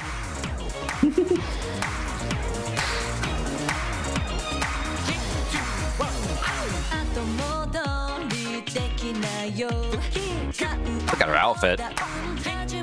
Oh yeah, no, this slaps. That is sick.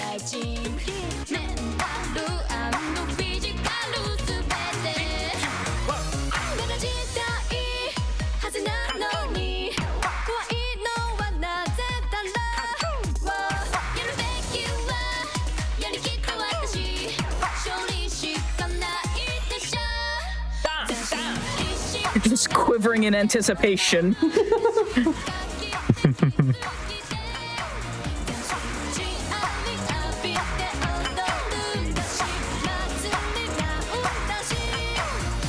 Remix 8 does get copyright detected.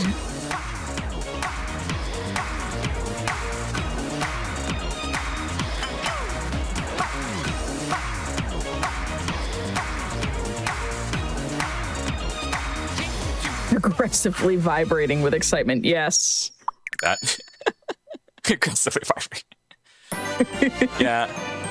All right, so for more context, we actually flipped this. So we actually finished, before that song we just did, this is first 8 groups of the games, and this is what we call front side. Yeah. And this game has an entire different side pulling a Super Paper Mario called flip side. And so it actually introduces a few new games, but also almost everything else here is a version 2. So it's pretty much the game saying, yeah, you're amping up the difficulty. This is where stuff gets real. You're a real gamer now. Yeah, so this is Remix 9, and you're gonna see some 3 of these games you've already seen before. One of them you haven't yet. You're gonna see like a karate man catching sticks, and I want you to pay close attention to the rhythm for that, because it's one of the most awkward but also most satisfying rhythms to nail down.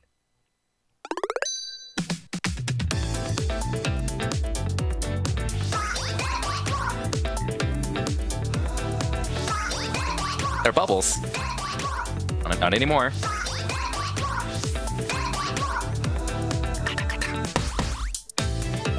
Oh, he's back. He's back. Karate Joe is back.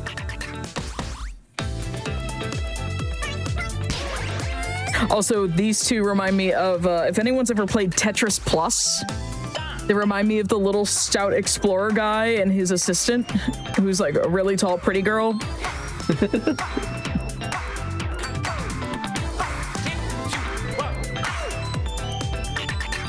So if the backup dancers don't have singers, are they still backup dancers? Nah, they're the main event, baby. Oh, they're upfront dancers. Front side dancers instead of flip side. Whoa. Also, yeah, I love the offbeat on the guy catching the sticks. I know, it's so satisfying. Yeah, that's really sick.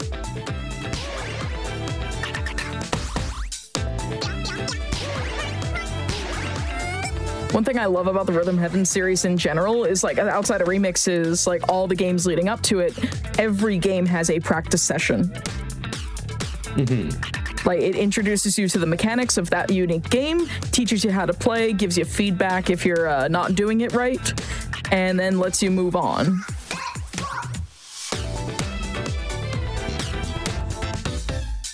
The game kind of spoils or hints at new games you haven't seen yet at this point, which is kind of cool. Yeah, that was cool the first time. You have control over them too, technically. I'll play with Perfect intentionally right there, just to show it off. Right there again. Oh, yeah, okay. So you have control over those. So this remix technically has more than 4 games. It has like 10. You're just not supposed to do anything in those. It's cheating. But Karate Joe, the Karate Guy is Karate Joe. He's practically the mascot of the series because he's in every game. And like, yeah, I remember back in like the Smash Ultimate days, like I was like one of the few people who's like, please bring Karate Joe into Smash. Rhythm Heaven representation. All right. He can do things like catch sticks. So this is not a vocal, but I requested to include this in the set list because this is a very, very notorious game that I think deserves more love. So that girl, her name is Miho. She is a programmer. See, there she is. Miho's updated her game. So you've seen this game once before in Remix 2. You're kind of this pixel little duck, and you have 2 controls. All you do, press A to jump over hurdles, and down to slide under tall ones. So jump with A, down to slide. All right, that's the lesson. Here's the song. Yeah. I like both of these games personally, but as Kirby said, it's a bit contentious, we'll say.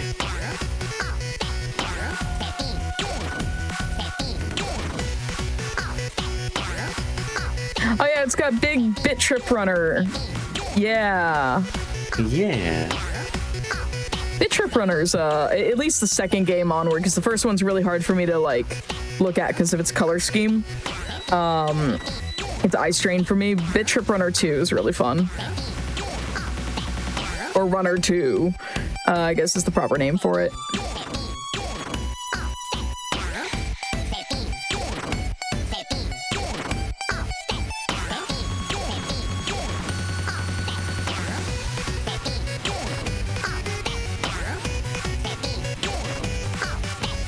Yeah, I definitely want to play this game at some point. Yeah, if you want to give Switch the game, it's cheap. Yeah, it's on Switch. By design. Oh, this is by design. Oh. So now you're basically only relying on the audio. Yes, yeah. Which means I should shut up. He's fine. But yeah, this game really kicks you in the kneecaps if you're trying to use visual cues, which I think is, really good for a rhythm game. It's like, oh. Gotta sit him upside down, Mount Fuji. Oh yeah, yep.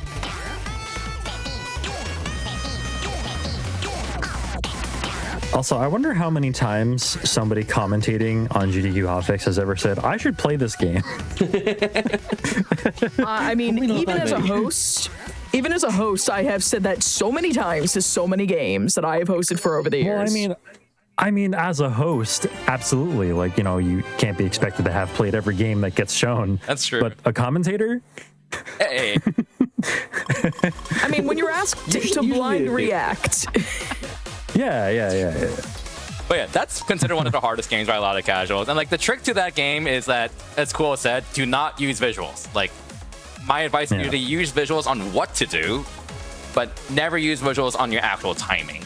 And that's one that people struggle with, because if you heavily rely on visuals, you really want to jump or slide early because your brain goes like, oh my god, there's a hurdle coming, I need to duck under it. And you just have a really bad habit of going really early on those inputs. Oh, there are multiplayer games in this. There are. Sorry, I saw the chat message. I was like, oh, that's sick. Oh, yeah, no, there's a multiplayer, yeah. Which is really cool. I haven't played many of them, honestly.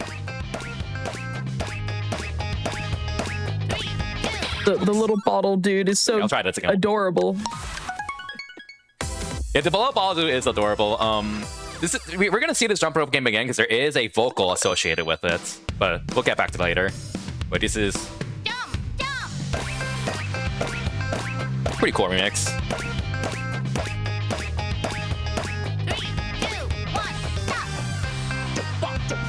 Now there's a red cloud.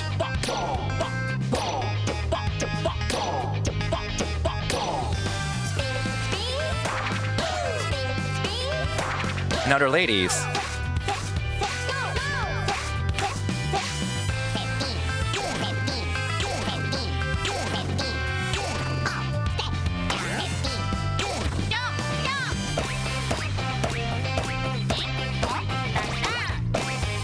What games be tough? I love the water bottle just jump roping along with this.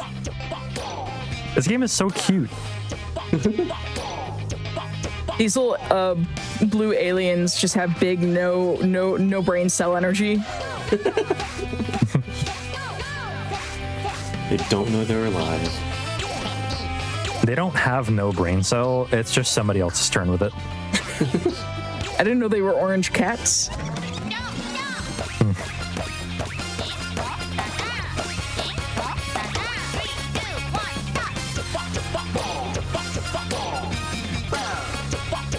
Yeah, the jump rope can also mess you up if you're not good at the offbeats.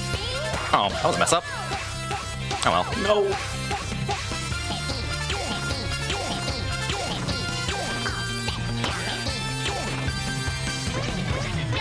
All right. Well, we messed up, so we might as well watch her evil face. Oh. This poor water bottle. She's doing it on purpose. He's not stopping. I was gonna show that off in the vocal corresponding vocal of the jump rope me meaning it, but like, you know, that's the pro of messing up in this game. If you mess up, then yeah, you get to screw around and have fun. Yeah, and you also like get to hear the whole song. Like Sound Voltex is also one of those games that like doesn't fail you out of a song. It just says, "Hey, try it again," Right.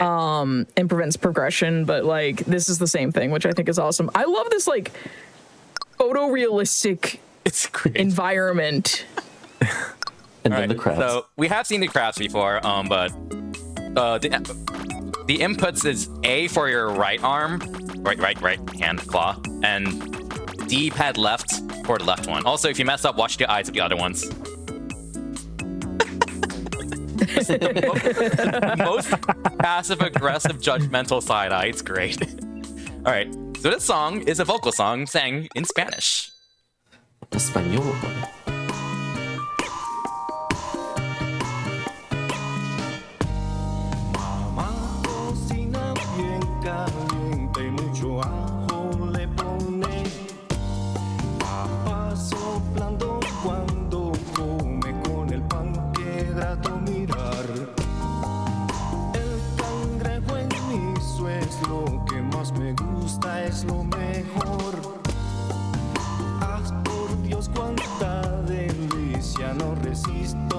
Yeah, if you use the hard gauge in Sound Voltex, you can fail out of a song, and like older versions also will fail you out. But like the version that we saw today, like you can just set it so you don't fail out. And a lot of arcades will, at least in the US, will set it so that you don't fail out of a song, so you can at least enjoy the full song.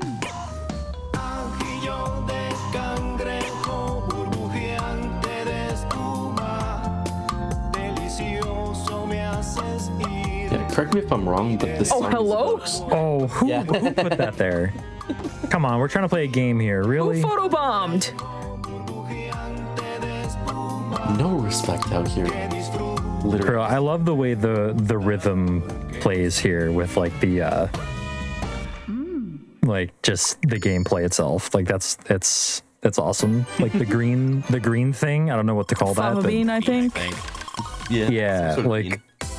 The way that plays with like the offbeat, like almost like I don't know what to call it, like bossa nova type rhythm. Like that's really cool. Oh yeah, this is the desert theme one. That is one of my favorites. The theming of it's so awesome. Yeah, not all the remixes have themes in this game, but the ones that do, we saw the superhero one earlier. This is obviously a desert one. They're very cool. IMO. There's a bunch of camels in the lower left corner. Yeah. And the left side here now.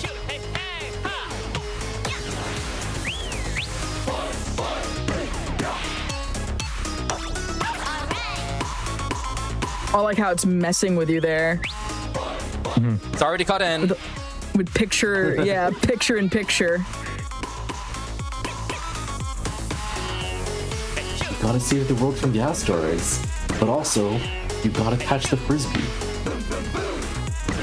Honestly, chat, that could be a reason why they chose not to localize and instead decided to use songs in multiple languages, is because this is the first region-free console that the series has appeared on.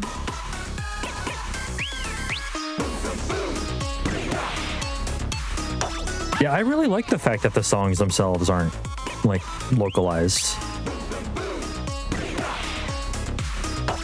Definitely add something. Yeah.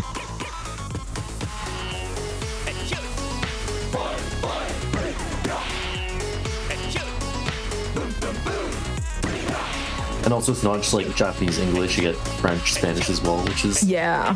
Yeah. I don't think there's a fifth language, but... Oh, you mean fifth vocal language in this game? Yeah. Oh, there is. That's coming up. Spoiler alert. After Remix 12. Yeah, after Remix 12. So yeah, we've seen 3 of these games. This one we have not seen. There's a game you'll see where you're high-fiving a lot. The input for that is press left and A simultaneously for arm. You'll see what I mean. That one.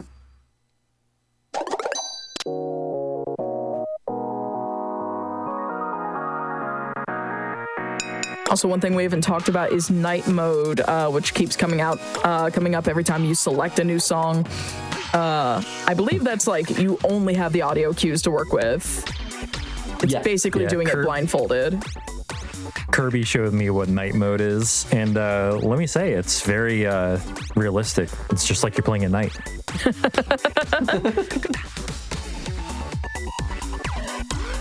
Like when you had your Game Boy when you were young that didn't have the backlight.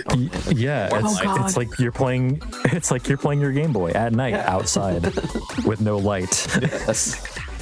Outside, yes.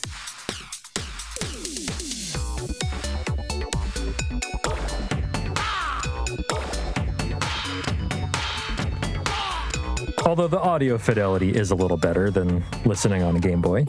Probably You could say A little that. bit. Yeah, just a little bit. For real, the overall audio design of this is just super impressive. Like, and I mean, I get that it kind of has to be because it's a rhythm game, but like, it's really, really fun to listen to. You know, it's tickling your music producer brain. Yes, yes, it is. Oh, I love these guys. I love the ones on the far ends, like still putting their hands out to nobody. Yep. Hopefully someone. They're like, look, there's nobody to my left, but if there was, They'd be getting a hell of a high if five. there was. Look, anyone can join the chain at any time.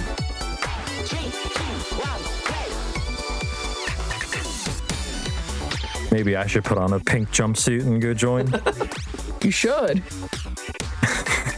I'd pay money to see that. It'd Y'all be don't very want to see funny. that. No, y'all don't want to see that.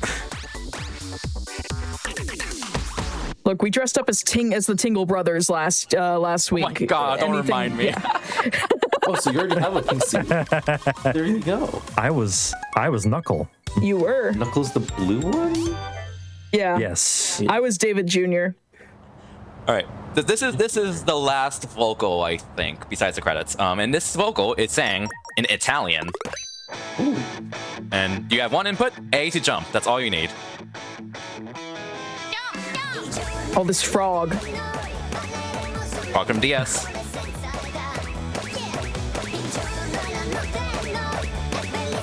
Now that he's not localized, we know that he's original. Oh, whoops. Italian. Whatever. Jumped an extra time on accident. I was enjoying the audio so much.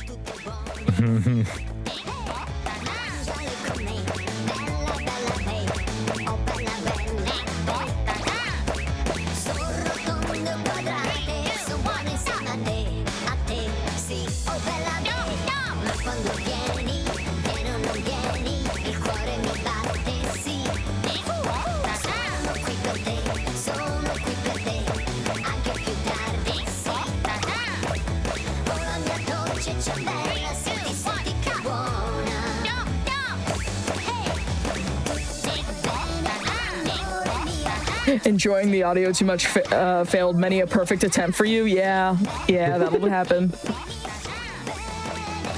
Chat, if you're enjoying these rhythm showcases, please give me a 1 in chat.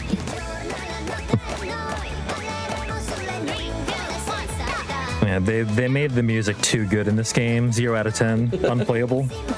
Kirby, you really typed 1 in chat while you're playing. I'm only in one hand, okay? Fair. True. I'll type 1, even though I haven't played this yet. Frogs! Well, no, it's if you're enjoying the showcases. Oh yeah. That was the sure. question. Sorry. Oh, this game's great. I am definitely enjoying the showcase. Really liked how they threw a bone at other languages, just because like the majority of vocals are Japanese, but you have 1 English song, 1 French song, 1 Italian song, and 1 Spanish song. And that's just really cool, honestly. All right, so we're going to go ahead and do Remix 13, which we've seen 3 of these games. There's another game we haven't seen called Germ Aerobics. Join a colony of germs and learn the value of moving together. Just interpret that however you want to. Kirby was first to respond because the rest of y'all are on a slight delay by comparison. Yeah, Kirby had an unfair advantage. Hey, both of you have both hands free, okay? I mean, to be fair, didn't you say you only needed to hit A during that game? Yeah. So you can use your other hand to do whatever. This one doesn't need D-pad though. For the germ game. Bring back the frog. Gotta sing. Yeah, that screen is empty without the frog. This. Hey, a tea tree. I'm not gonna be able to not see that and think of that. It's like whenever I see like tea tree oil products for like hair and stuff, I'm just like, Tree, what are you doing in this hair product? Expanding his small business. I love the one with the one with the tie is you, or the ribbon rather is you. Okay, cool. Yeah, I think the ribbon was there for that one. Yeah.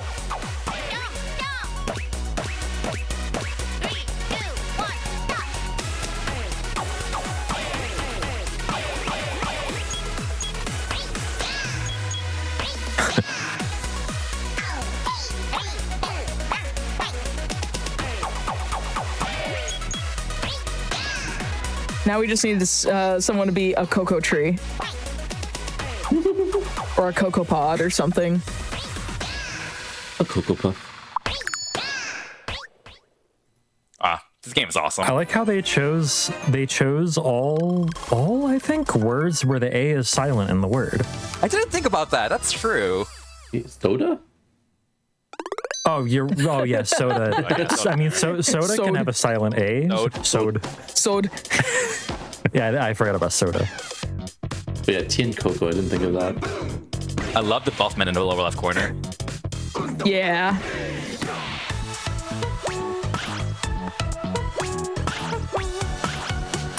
Cat. Cha-cha.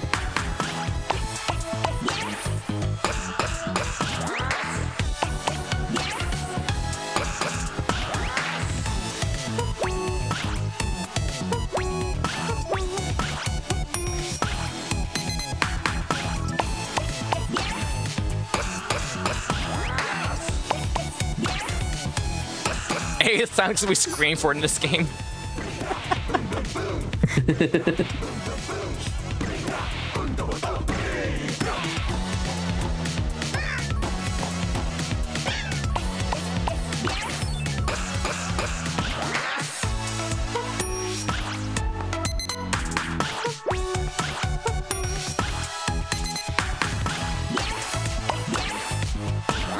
the background for the vegetable cutting one, the dinosaur game?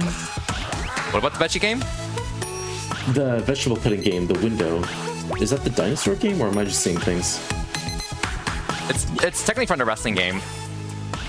Like the flexing game. Yeah. Oh, okay. I know the first one is the beach. I didn't know if this one was a reference to something.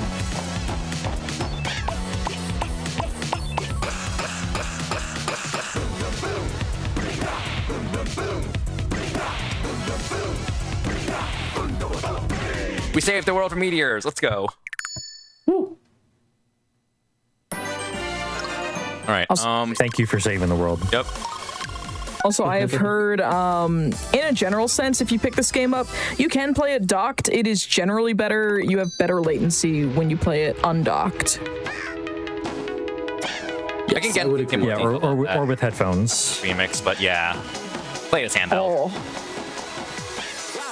Yeah, or I think Kirby described to me his setup a little bit. He's actually using a 3.5 millimeter jack plugged directly into the Switch, yeah.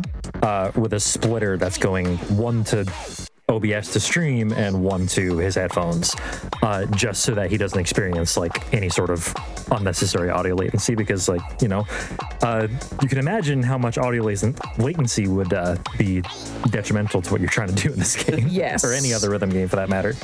So this game does have an option to try to fix it. It's not great.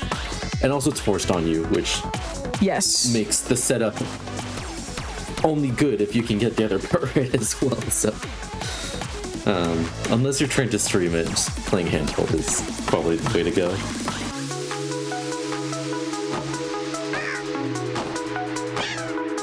Does it force it onto you if you play undocked tabletop? You detach the Joy-Cons? Okay. No, it's only if it detects it's connected to a television. Also, this remix is Jay, this is right up your alley in terms of genre you like. It kind of is, yeah. 1, 2, 3.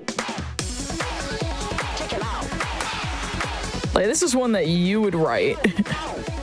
Yeah, it's very trancey. I like it a lot.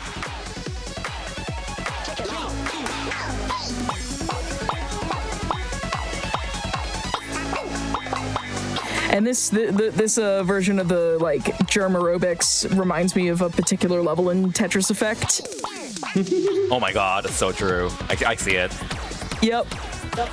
The ones where your tetrominos are like crystals.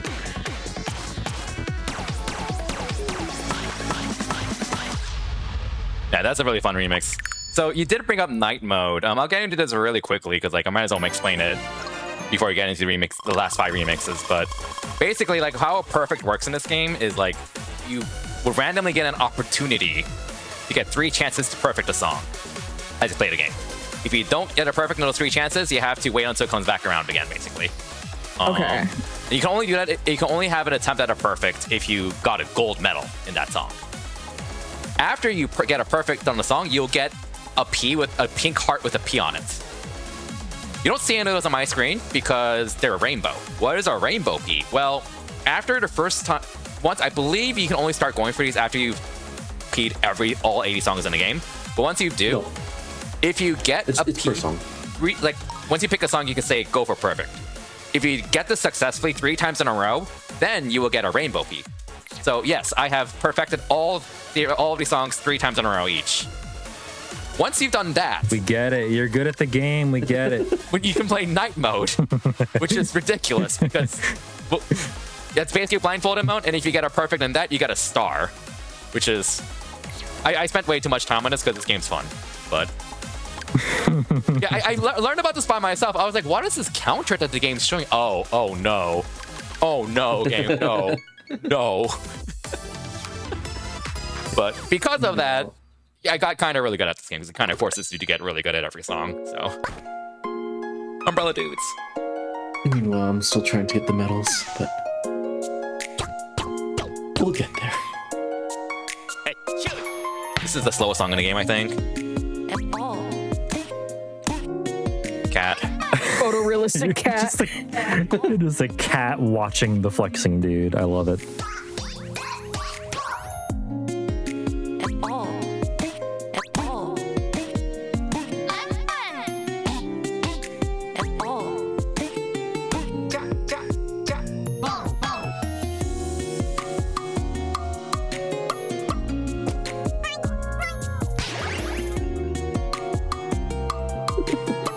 I'm very tickled by the photorealistic backgrounds in all of these. Yeah. Hey, I love the notion that this dude just went to the beach just to do this. Like, Tells his buddies to just come over with a bunch of fruits. like, well, what do you do at the beach, huh? No, I guess. So normally on the most remixes, you only see 4 games mixed up for the most part. So like in 15, you only see these 4 games, but you see an entire column dedicated to remixes. You can kind of guess what they are. Because we clearly saw more than 4 games in this one. Anything goes. That's basically what that means. Anything goes. You might see like 6 games. There is a remix with 18 games, and so on. And this is a really cool remix because it's one of the remix songs that requires you to engage in a compound time song, which is a term for basically saying every beat is split into thirds. And you can kind of hear it with the cues.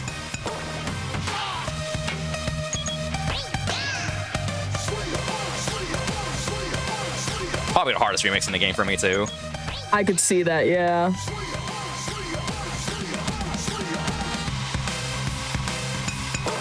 Because a lot of these cues are technically different than what you're used to. But the game does a decent job of making it like pretty intuitive.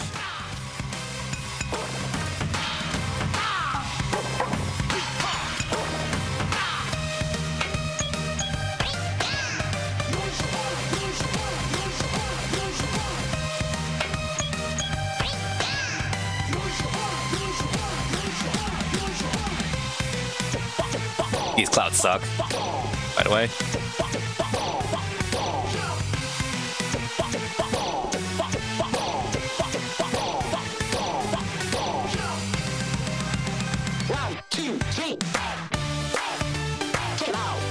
The Fly Fivers TV channel. If this is just the entire TV channel, like, I hope they're making bank. No spoilers. Hardest part here, for me at least.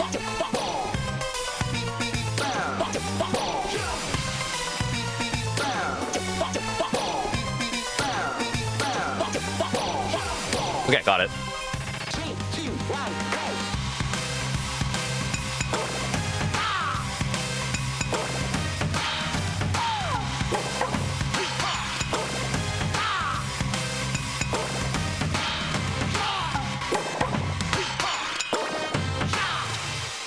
That is definitely the song I'm least consistent at. Because on the pink cloud cues, I personally tend to be early on the first set and late on the second set, but I nailed those. That's Yeah, kind of the red amazing. one- Maybe other people don't have as much issue with it, but yeah. The red one kind of switched things up on you, like, a little bit. Yeah, that too. So you So just like have to. it would do like 3s, and then all of a sudden it would do a 2 to like try and trip you up. Oh, I will let this one speak for itself because the style is so awesome, Ooh. both visually and musically.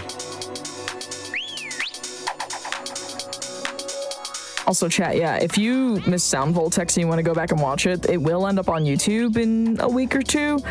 Keep an eye out because you can catch up on all of our past GDQ Hotfix shows and marathons over at youtube.com/GamesDoneQuick.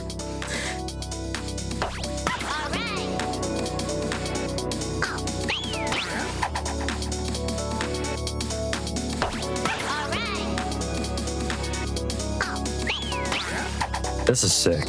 This one's very good, yeah.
Rolling.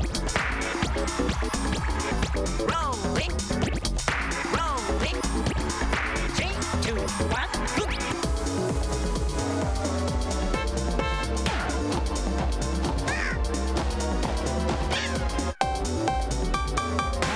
Yeah, no, this style is like so sick. Like this actually kind of gives me a little bit of a Lethal League music vibes. All right, these are the hardest input in the entire game's coming up soon. Here we go.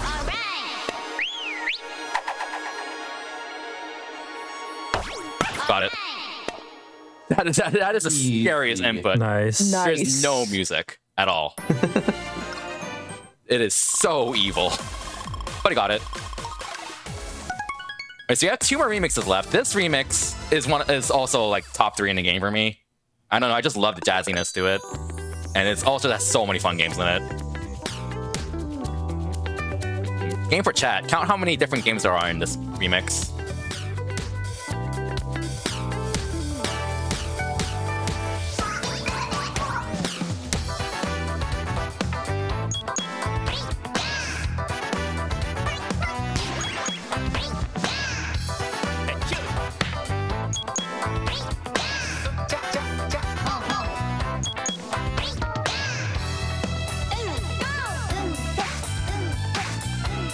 Oh, good God, we're already at 7.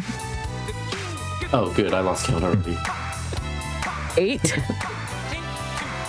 I haven't even bothered counting.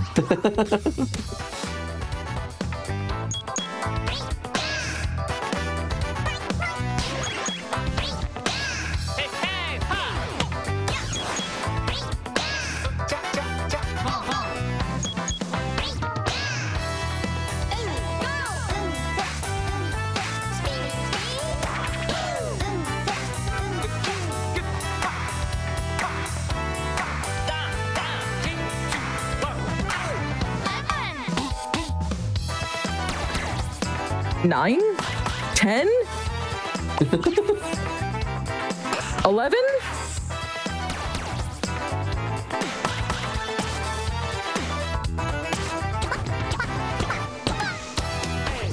$12, 13, 14.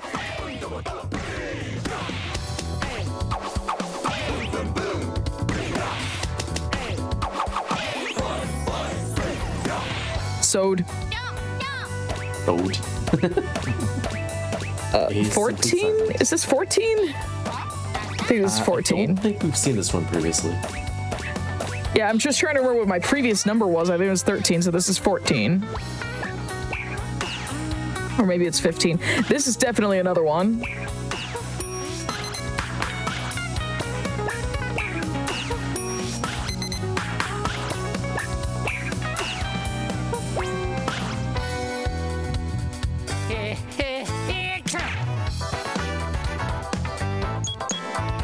Oh, God, man, that moon every time.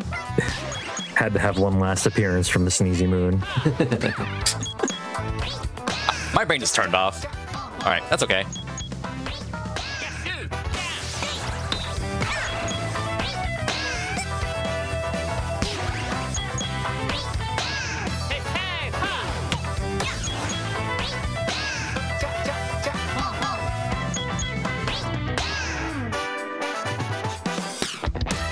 If you guessed 18, you are correct.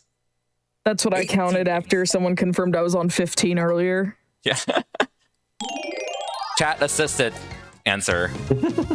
It was a chat assisted answer. No, my brain turned off partway through counting. So how are we doing on time? Because I think this is the last remix. We might have credits, but we're about behind 5 over right now. Okay. We'll cut it after remix 20 then. Okay. This is the last remix in the game, and Rhythm Heaven style, it has every song in the game. So, Oh, God. enjoy all 30. And it's a banger. It's very fun.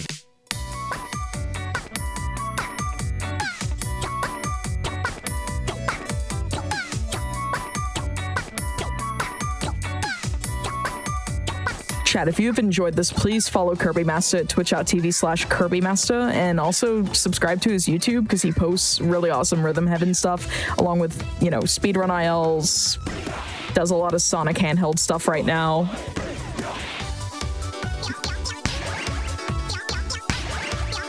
Oh yeah, just 31 songs. Also does Fire Emblem stuff, like every Friday on stream.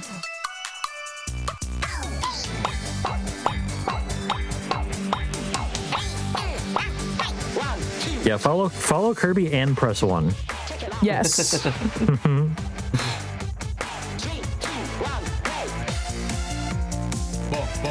Also trans rights.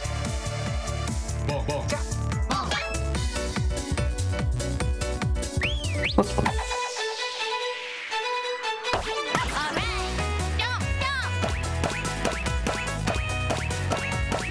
And Quo and Jay, you've been here as a reactionary, but Quo, you've actually played this, and do y'all have any shout outs as we wrap up with the final remix? This game's great. This series is great. I think most people here have played it, but if you've not, I would recommend it.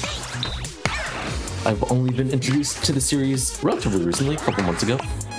Oh, nice. Good times. Shout outs to Kirby for essentially introducing me to this game via this showcase. Yeah, I'm looking forward to playing this for the first time.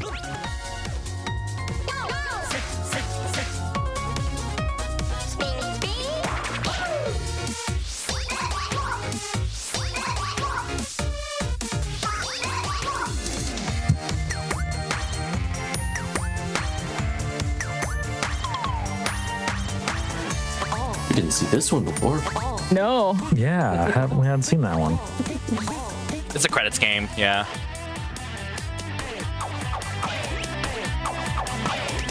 One last tea tree.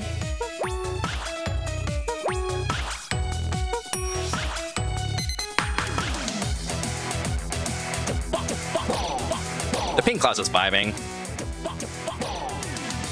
He's all alone. There's no more aliens around him.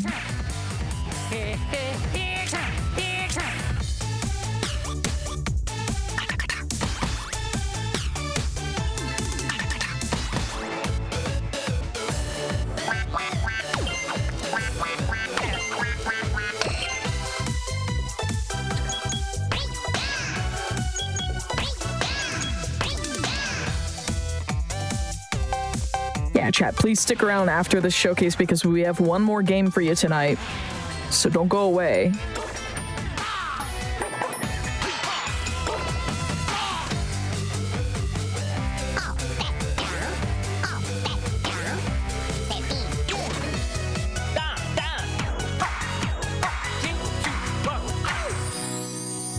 Surely I'm not gonna mess this up, right? At the end.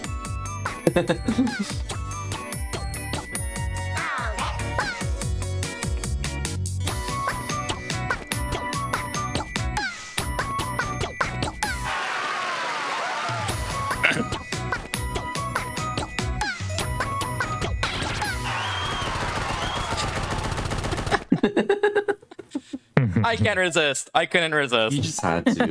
Nice. All Did they right. really try again, you just over that? Yeah. This game actually Wow. punishes you hard for extraneous inputs. But so That's brutal. It's funny though, but yeah, that's basically perfect though, right? So, As far as I'm Again, it's concerned, it basically was. perfect. all right. Yeah. So thanks a lot for hanging out. This game is awesome. As my commentator said, this game does have a free demo you can download where you play the entire first group of songs. So you can try that out without paying any money. Yeah. But this is cheaper than your standard first-party Switch games as well, and it's a Switch 1 game. Yeah. And one of my goals, kind of, which I've already done, it's just the recording is bad, but is to kind of record doing all the remixes perfectly in one go. So I'm hoping to get that done by next week. But over like the next month or so, I will be streaming Rhythm Heaven pretty regularly. And so if you like seeing this, whether you like the game or you think it looks wacky but think jams are awesome, then definitely drop a follow. Especially if you like those Umbrella Dude emotes, like these. because those are follower mode emotes. So. I couldn't resist, but yeah.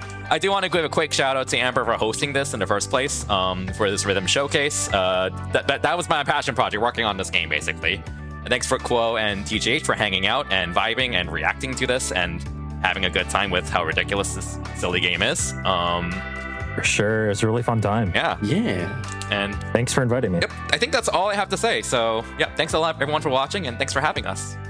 And thank you so much, Kirby, for being willing to showcase this here on Passion Project. But don't go away. We have one more game for y'all tonight.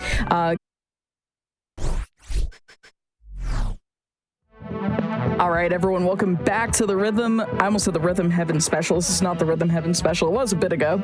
Welcome to the special Rhythm episode of Passion Project, where instead of having musical instruments controlling various video games, we're actually focusing on rhythm games for an entire episode. I'm joined by Illegally Sam and his commentator, Snapkick, as we hop right into Rift to the Necrodancer, which I don't think needs any introduction, but just in case it does, I'm going to turn it on over to Sam and Snapkick. So go ahead and take it away, y'all. How are y'all doing? I'm doing all right. I'm ready to play some Rift of the Necrodancer.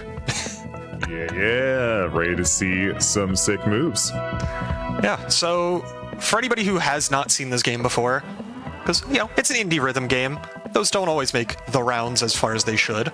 If you've heard of Crypt of the Necrodancer, this is a spin-off, kind of, sort of sequel, not really, to Crypt of the Necrodancer. So it is the same characters, a lot of music borrowed and stuff like that from Crypt of the Necrodancer. You'll recognize the enemies from Crypt of the Necrodancer, for example, but now it's a proper rhythm game and not a dungeon crawler roguelike based on music. So you'll see, we'll go into the more specifics of how this game mixes up that rhythm gameplay, but it is a lot more traditional.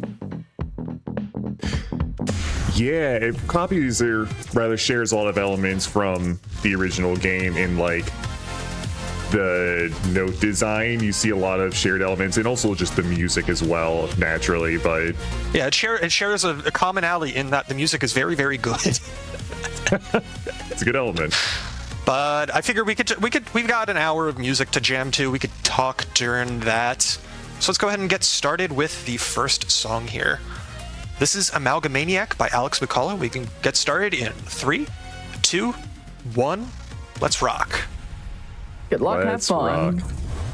3, 2, 1, let's rock! So yeah, this first track, like Alex McCullough, in case it needs to be said, YouTuber, music producer. You get a lot of YouTubers making music in this game. A lot of names you may or may not recognize, but all bangers. And as we move into this first song, I'll briefly go over the enemies that you see in the different notes. So skeletons and slimes are your basic notes. You hit them, then they go. Green and white skeletons go in 1 hit, blues take 2 hits, golds take 3 hits, and then you'll notice some of the skeletons hold shields. Those are double time, and then if they're holding 2 shields, those are triplets. The worms are hold notes. Bats take 2 hits, but they move to the side when you hit them. And right away, we're starting with a few traps on the field too. The fire pits, the burn, whatever you want to call them. Double Hot time. coals is what they're called. Fair enough. Yeah, but they are double time. Yeah, double times the each of the enemies, so gotta keep an eye out on the field. This game is very like trying to visually overwhelm you, and it does a really good job of it, but it keeps things like keeps you active, just having to keep track of every single different type of enemy because everything plays a little bit differently. Yeah. And sometimes you'll see like right there, they use the traps for like visual enhancement too, which I think is really fun. This is just such a visually busy game. You'll see it's like only 3 lanes, which is pretty small for your average rhythm game, but just because of how busy it is, it ends up being like just enough to really challenge you. You know, like Couple it of the other is all the different enemy types. Like immediately, like looking at it, just like is very overwhelming to me. Oh yeah, for sure. On the easier difficulties, it's very manageable, and they have a lot of good tutorial songs to get you into the groove of it, as it were. But it is on these higher difficulties, just absolute attack on the senses. Yes. You know, is why it's impressive Sam can do this. Yeah, this is an impossible showcase, which is the hardest difficulty in this game. There's 4 difficulties in this game. The other 3 difficulties are not this difficult. Yeah, which I like to say, this is like a really good game to get into rhythm games like this. I'm not a rhythm gamer myself, but I got pretty into Rift because the normal and medium difficulties, super manageable, like a little challenging on medium, but you can learn it. Hard is where it starts to pick up, but after practice, even I was able to get into that. Impossible is for it's for the Sams out there, but you know, I don't think like Sam. What's your history with rhythm games aside from this? But like before you started playing this, I guess. I mean, I grew up with Guitar Hero, as most people my age probably did. That's not exactly an uncommon story, let's say. Right. So. But I wouldn't say like I've really been too serious with like more arcade style rhythm games. Like I played some Taiko no Tatsujin on a controller because I'm a heathen. And like there's other rhythm games I played over the years, but like this is the first one that I've really gone like all in serious hundreds of hours, besides Crypt if you count that. Right, so to that point, just this is a very approachable game. Like it's why I super recommend, if you think this looks like a lot, I still recommend picking it up because it's just super approachable. Yeah. And don't worry, if you think this game looks like a lot, this track will show you a lot less. There we go. So we got a few new enemies on the track here. We got these harpy characters who move 2 squares at a time, but only move every other beat, except for the red ones. They move every beat 2 at a time.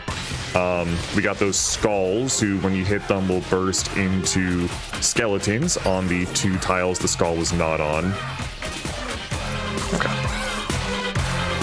And yeah, I've noticed food as well, probably. That just heals you. You get 10 HP. So unlike a lot of rhythm games, I feel like you get a fair bit more leeway for misses just because you have 10 HP to work with, and every track has food on it to restore health. And in addition to that, there's also the vibe power, which both doubles. It's basically star power from Guitar Hero. Yeah, it's double multiplier, but it is also invincibility, so you could miss everything during that time, but you would not take any damage. Yeah, so like when you're first like starting out on harder difficulties, you'll probably use it to just cheese your way through the harder sections of those songs. But at higher levels, you start using it where at the spots with the most notes, specifically so that you can get as many points as possible. So that's more along the lines of what I'll be doing here. Really fun skill expression, finding good times to use it. Yeah, it's like there is an objectively correct spot to use it in every song. But like that doesn't help you if you're not able to play those sections well. Exactly. And so it more turns into use it in the spot where you could play the best while maintaining your combo, as opposed to just the spot with the most notes until you get better. Speaking of getting better, Sam acing these mystery notes here. Obviously, he knows what they are at this point, but another one of the traps. Question mark blocks or switches whenever they step on them. Enemies turn to question mark. So you still have time to see what they were before then, but you gotta know. Can't just react on time there. And the song is called Visualize Yourself, so you have to visualize the notes as well. Ah, true.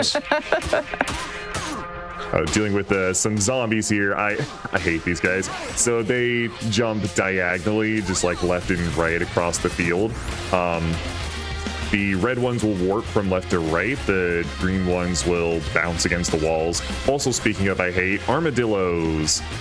I believe it's the yellow ones are basic triplets, and then the blue and red ones are the first and second B only, and then the red one's the first and third B only. They are very tricky to get right at high speeds.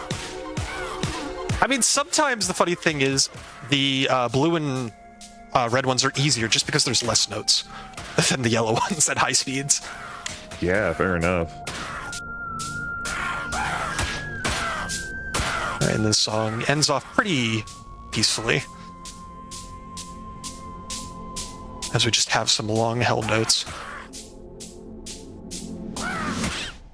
There we go, GG. Yeah. So, I was going to be very speaking of- dissatisfied if you missed those last heartbeats. I have missed them before. It's been a while, but it has happened. I believe it. Wowie zowie! Wowie zowie. Speaking of, oh, sorry, go ahead. But now it is time for our first DLC track, because this game has had a lot of DLC over the last year and a half that it's been out. So we're going to start off with some Celeste. Absolute bangers. Speaking of Celeste, like, first off, all the music in this in Celeste is a banger, and Celeste is also going to be part of our Gamescom GDQ schedule later this month. It is officially August 1st by my time zone. Maybe not for some folks, but for my time zone, it is August 1st finally. And did you know that GDQ this month will be at Gamescom? It's going to be taking place August 28th to the 30th, live in, please correct me if I get this city name wrong. Is it Cologne, Germany? It's spelled like Cologne. But someone, right. I was like, I think that's right. But if you visit gamescom.global, you can get more information about the event and check out gdq.gg/schedule/gamescom, and you can see what runs we're going to be featuring for our first European event. It's really exciting. Celeste is one of them on the last day. There's some other really hard, like, difficult games. If you like impossible level difficulty showcases, we've got it all there. Like, cool Sam, stuff. Like like Sam, I've met you through, like, you running Levelhead, so, like, you picking this up was just, like, kind of out of left field from, like, the other esoteric stuff I've seen you run as well. So just, like, what kind of drew you into this one? Like I said, I played a lot of Crypt. Yeah. So by proxy, it's like, oh, a new game from the Crypt devs. Obviously, I'm gonna at least check it out. Right. Also ran into this game a few times in person at events, yeah? One specific time, there's a funny story that I will tell when I'm at an easier part of this song. Gotcha. Because this is the part where Oshiro shows up. Oh, yep.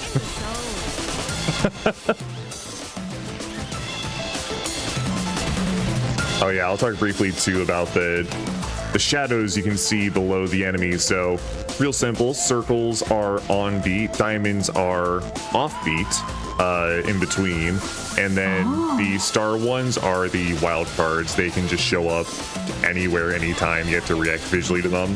Oh, or okay. By, like, they usually match something in the track, right? But, like, not necessarily. They're not, like, completely random, but, like, you have to know where they're gonna end up, basically. I'm on fire!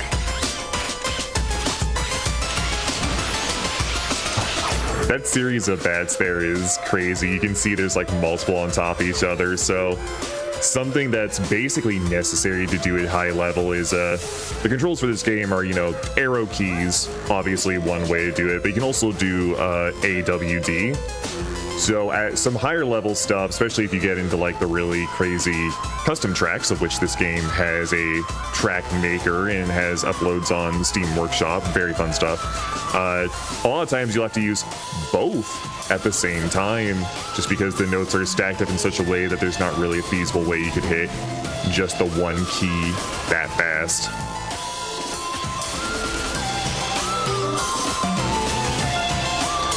The shadows update with subsequent hits of the monsters. I didn't know that, no.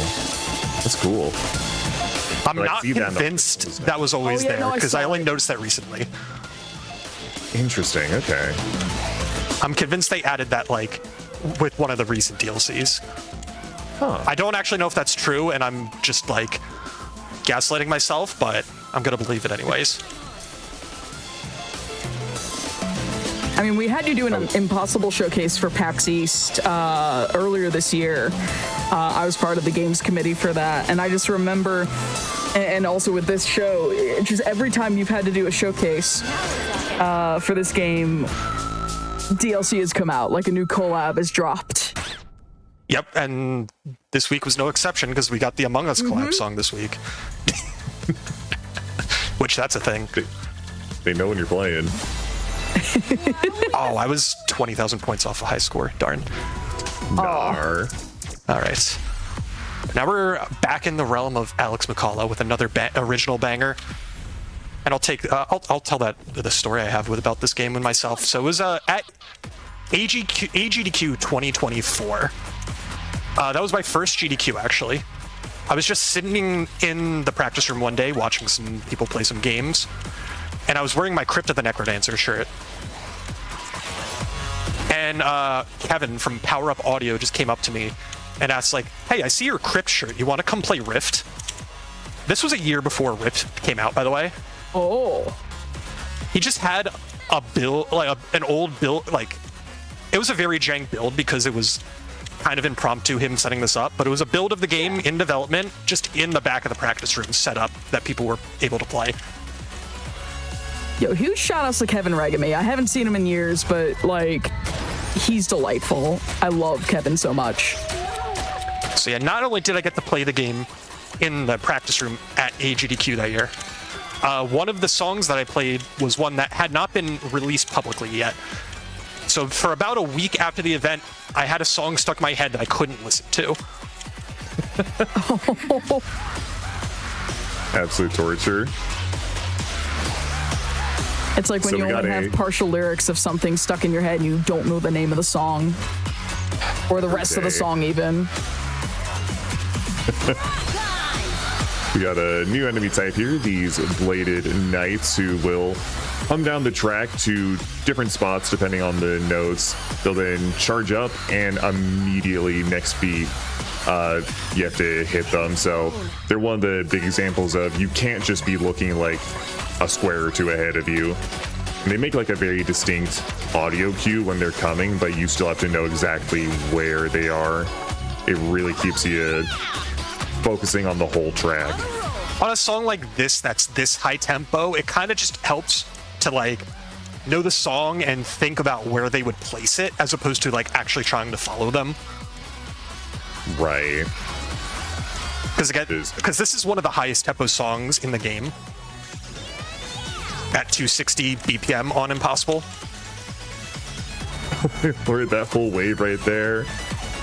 I'm on fire. Also, Richard just gave a shout out to OTDQ, which is actually Kevin Regami's Twitch account, and go follow him. Oh yeah, please do. He does speedrun. Yeah, he's actually streaming right now. Okay, that's really funny. So Kevin, if you are wondering where the follows are coming from, hi. In the zone.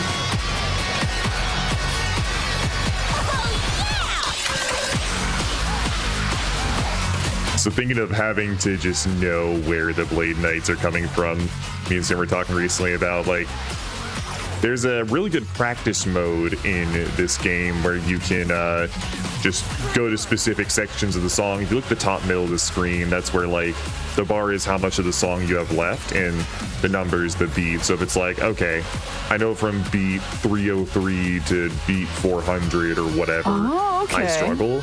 You can just set that in and then, you know, set the percentage of the speed you want to work at. Because there are some of these songs here where you basically have to do that in order to know. Oh yeah, no, I would not be able to play these songs nearly as well as I do if that was not a feature. Yeah, no, it's very similar to the training mode, and I don't know if it was earlier than Guitar Hero 3, but I remember Guitar Hero 3 especially had that, where you could select a different section of the song and speed it up or slow it down. And speaking of rhythm games, here we have a song from a rhythm game that is not the one that I'm currently playing. This is The Magician from Spin Rhythm XD. Spin Rhythm is sick.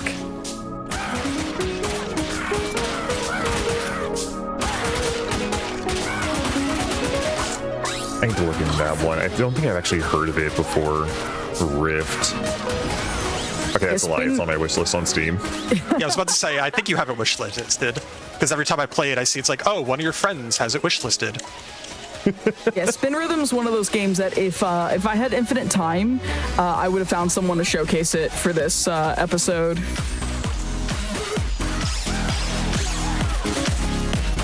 It is also another one of those rhythm games where if you are motion sick, maybe not watch it, but listen to it. But it's a really, really... It can also be one of those cases where, like, if you're in the driver's seat, you're fine, but if you're in the passenger, you're not. Yeah, that's how I feel about stuff like Super Hexagon. Oh, God, yeah. No, I used to be able to play Super Hexagon, and now I can't anymore. I don't know what happened.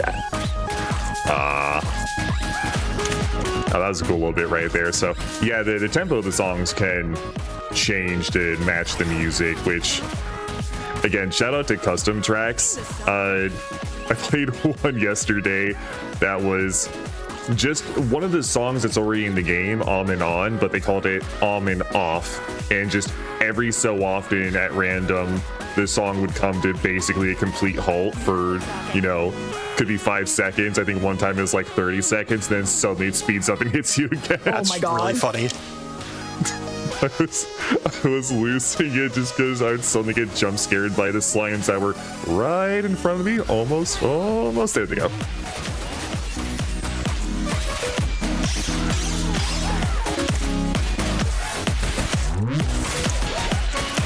So Sam, do you time your vibe modes to areas that are particularly difficult or areas that are like best for scoring? Basically just I find areas with a lot of enemies for scoring. Because I'm at the point where, especially if I'm showcasing the song here, I'm not worried about failing the song. Right. There's only like, I recall. There's only like 2 songs that I would say I'm like actually at risk of ever failing if I play them.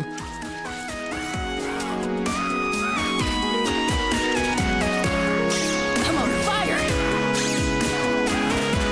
Yeah, correct me if you're wrong, but you're like a fairly high score on the leaderboards for most of the tracks. Just seeing them pop up at the end of these songs and seeing like, you know, 17th, etc. Not 17th. Okay, maybe I'm crazy then. You might be seeing like 170th on some of them. Oh, fair. Still, given how many people play this game, I'd say that's pretty impressive. I think my highest leaderboard position is 37. Which is still really good. In the zone. Oh yeah, so right there you see arrow traps, which, you know, if you played Crypt, you're somewhat familiar with. Very simple concept, just pushes enemies in whatever direction the arrow faces. Another reason you have to like be looking ahead, because you could see someone coming, glance back down at where you are, and then suddenly they're in a different position. It's super easy to get caught off guard.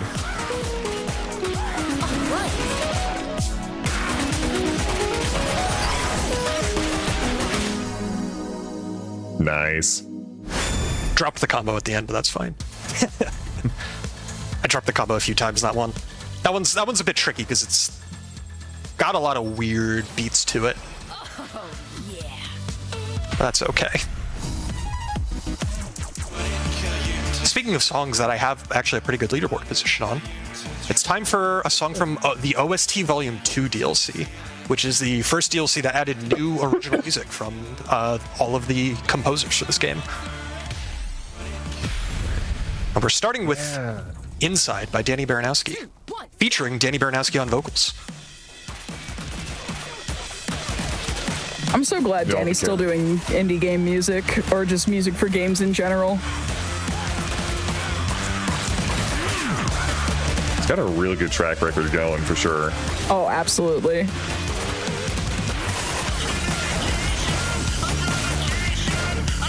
Also, apparently he can sing. Yeah, who knew? Isn't he the opera singer in... No, that is not him. Okay, I'm crazy then. Never mind. The original shopkeeper is just a synth patch. Oh. And then the real voice shopkeeper is Nicholas Doust. That's what I'm thinking of then.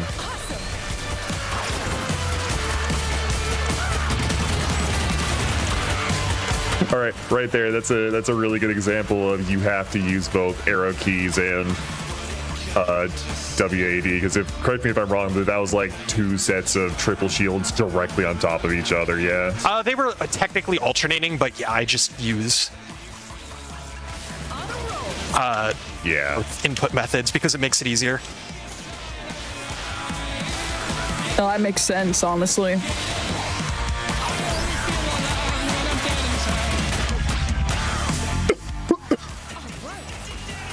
There are spots in a couple DLC tracks which do actually feature overlapping notes with worms. So the only way to play that is with 2 input methods. But besides that, there are no overlapping notes in any actual like official charts. Fair enough. Yeah, I imagine overlapping notes would be an accessibility concern for a lot of folks who can only do one input method or the other. In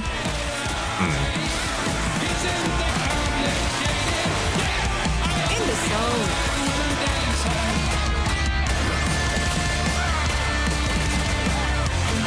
So one of the things I find very impressive Sam doing here and there is skeletons with shields that are, either slightly off from each other or on the same beat, where it's like one normal skeleton and then one shield skeleton, just messes with my brain so badly. Having to only tap with like the left finger once, then like my ring finger twice. That's such like a dexterity thing that, pat your head, rub your tummy type deal. I can't get around. All right. Speaking of bangers, It's pizza time. it's pizza time. This is another DLC, because there was a Pizza Tower DLC for this game as well. There's a lot of DLCs for this game that feature music from indie games that also have very good music. But we mentioned songs messing around with... Oh, yeah. Mentioned songs that mess around with the tempo. This is a prime example. Yeah, I love what this track does. It's so fun. And the fact that Pepino like breaks out of the border there when you start going good on the combo is, oh, I love it.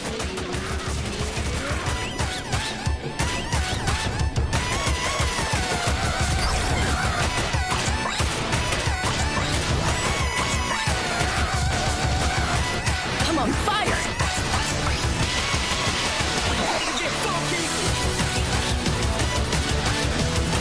And right there, like another good example of like they use the traps to sort of telegraph, all right, time to speed up, get ready.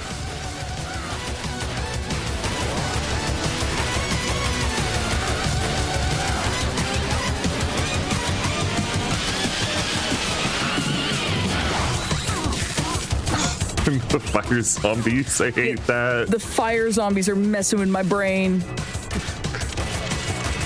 Like in theory, it's real simple, but just... Yeah, they're very easy in this song specifically.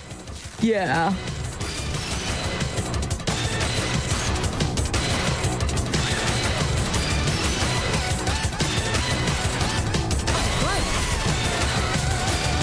You gotta make sure your zombies are well done when you're baking them.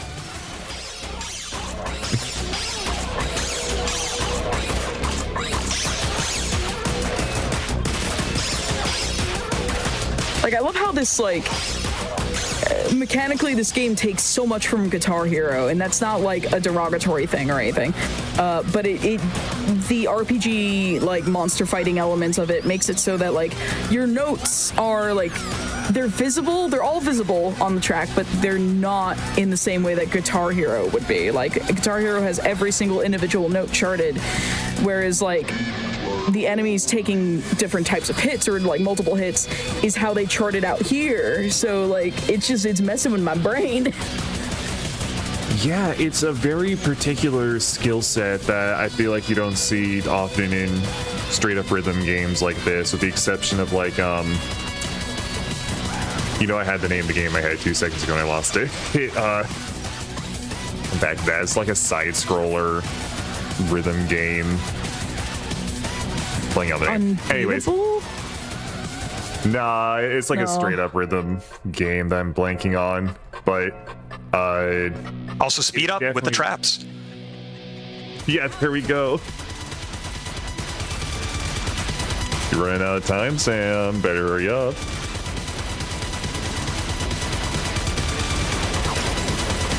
Muse Dash, that's what I was thinking of. Yeah, Muse Dash. God, that's an oldie now. Which is crazy to think about, but yeah. This sort of does the same thing where it's like you have to know the enemy patterns, but I feel like those are really the only games that do that, where it's a big part of the skill is reading the track in a way that isn't just straight up, there's the note, did it. Also, here's the hardest part of the track because we slow down to a crawl. Wait, it's not Muse Dash I was thinking of. It's not an oldie, although I guess 2019 could be considered old by some folks' standards. I mean, it's a lot older than this game. Yeah. Oh, certainly. It's like the prehistoric gamer meme, but everything's from like 5 years ago.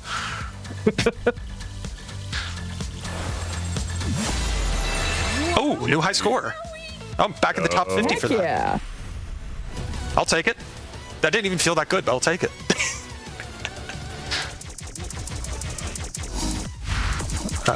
There it is.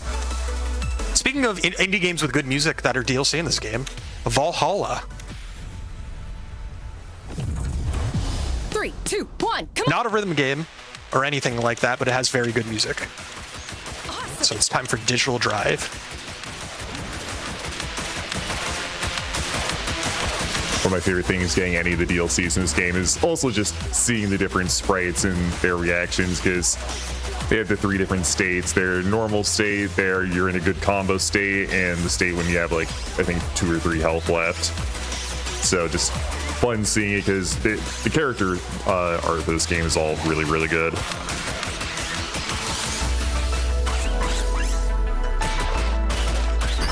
And if you ever want to see more of it, this game actually does have a story mode. So speaking of like being a lot more accessible to, wow, I hate these zombies. A lot more accessible to people who may not be like super experienced with rhythm games like myself. There is a story mode. It's just like a little simple visual novel that leads into the different songs, playing them just in order from top to bottom of the list, but it's pretty fun. It's a good way to go through the game, and you know, if you're not the type of person who likes grinding out songs, you need some sort of like narrative to go through or some sort of basic structure, super good, because that's definitely how I feel about these kind of games sometimes. It also features the other gameplay styles that this game has. It's true. There are, I believe, 3 I just missed a million. Oh. It's fine. Hey, GG. Still got the S+. Yeah, there's 3 Rhythm Heaven, almost WarioWare-ish style minigames. Yeah, there's Rhythm Heaven. Yeah, there's 5 Rhythm Heaven minigames and 5 Rhythm Punch-Out boss fights. 5, excuse me, yeah. Which, super fun. They're very unique pace breakers to 1, let's rock! mix it up in the story mode, and you can just play them anytime. Like, I think the Rhythm Heaven minigames are one of the things I grinded out the most for full clears, because they also just have some amazing tracks. Also, speaking of indie games that Danny Bernowski did music for, Now we're talking. An all-time classic. Indeed. and in true Super Meat Boy fashion, all of the Super Meat Boy tracks are very difficult. I mean, you just gotta. Bring on.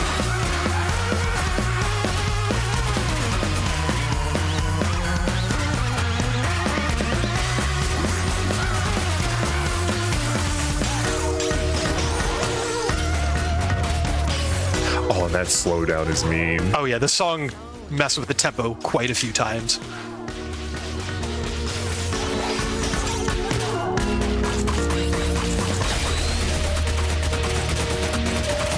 Okay, maybe chat can help me out here. I'm trying, like, we were talking earlier about, like, side-scrolling rhythm games, and I mistook Muse Dash for another one that's, like, much, much, much older.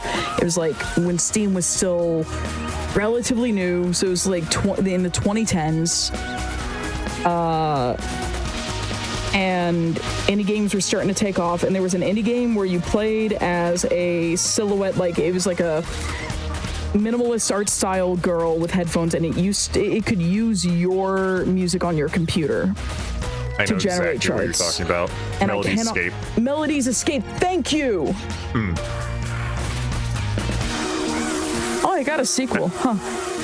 Yeah, I was pulling up on, like, I had my library sorted by rhythm games. I saw 2 right there. I'm like, yep, that's exactly it. I was thinking of this game that came out in 2016, not Muse Dash. Only 3 years off.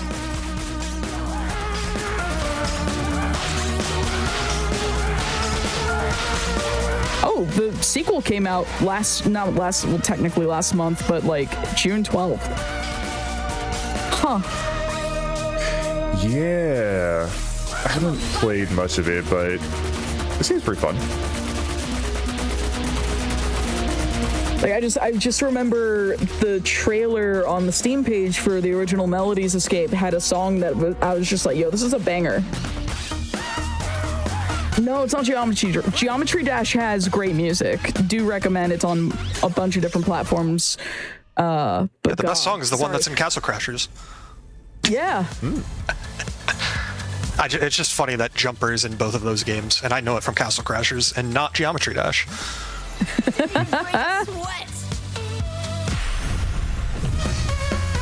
All right, this one's for Snapkick, but yeah, I'm going to do something a little funny. That might be a bad idea, but I'm going to do it anyways. We're going to turn on remix mode. Ooh. Remix mode randomizes the chart.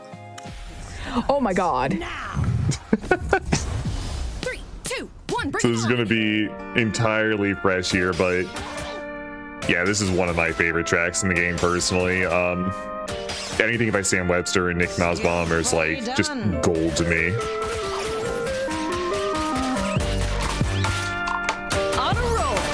So I might actually shut up for a while during this song if I can, just because I vibe with this so much, and Sam's gonna need all the concentration he can get.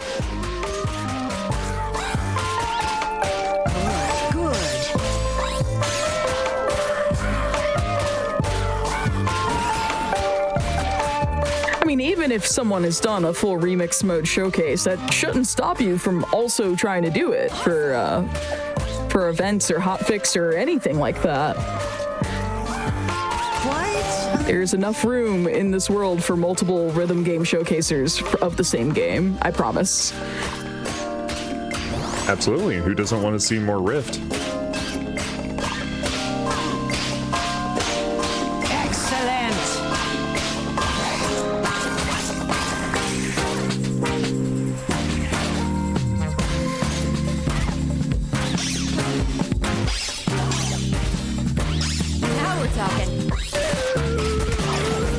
Offbeat heartbeat into the armadillo.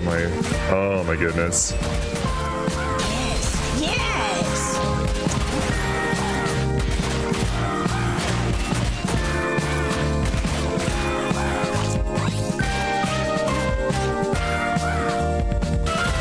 This song is really good. It's such a vibe.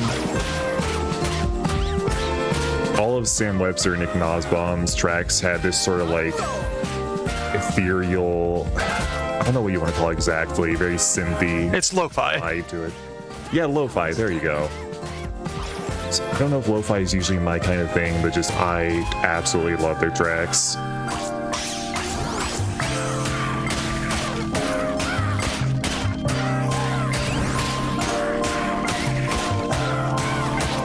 Wait, like I said at the beginning of the song, this entire chart, I know the beat mapping of this song, but the specific enemy patterns are all being sight read. Yeah, and sight reading is a skill that takes quite a lot of time and practice to build up.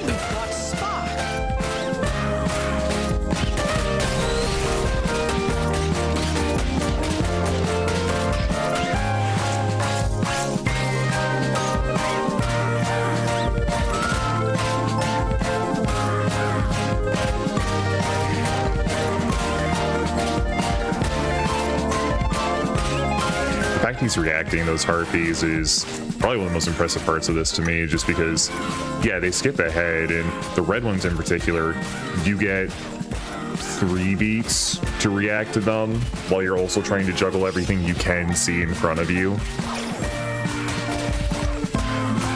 The fact that you've only dropped combo like 5 times, I believe, thereabout, is insane. Let's go. Yeah. And the reason I did it on that one is because that is one of the easiest songs of the set list. Fair enough. Oh, I had no misses, but I had a lot of overstrums. Okay. That's funny. I have waited. I don't play remix mode that much. That was definitely going to be a high score, but... Alright, that was fun. Back to the charts that I know. Back to the land of comfort. Back to the land of Hatsune Miku. Because not only is this Hatsune Miku music, this is one of the original Hatsune Miku tracks that was written for the Hatsune Miku DLC for Crypt. Oh.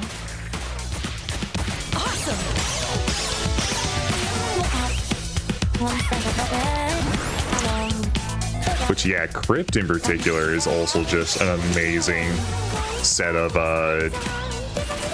soundtracks. So I say set of because it's had like 5 or 6 DLCs where it's just, hey, we redid the entire OST.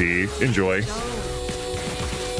Or like we added completely new OSTs to our rhythm dungeon crawler.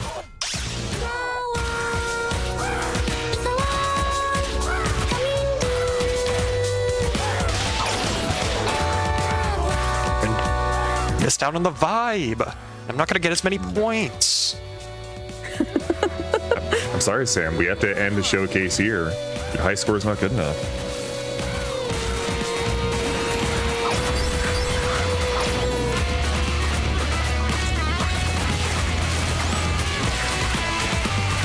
So I'm not much of a Vocaloid connoisseur, but for anyone out there who has a taste for shoegaze and like a taste for Hatsune Miku and Vocaloid, Meat Gazer is a tremendous album. I just want to throw out there. I don't think it's on Spotify. I've tried looking for it before. It's a pretty old album too, but yeah, Meat Gazer Volume 1. I found the Vocaloid wiki. I used to be really into shoegaze. I have like a vinyl of Loveless, which is like one of the premier shoegaze albums of the time. So if you like that kind of music and you even have like a vague interest in Vocaloid, highly recommend.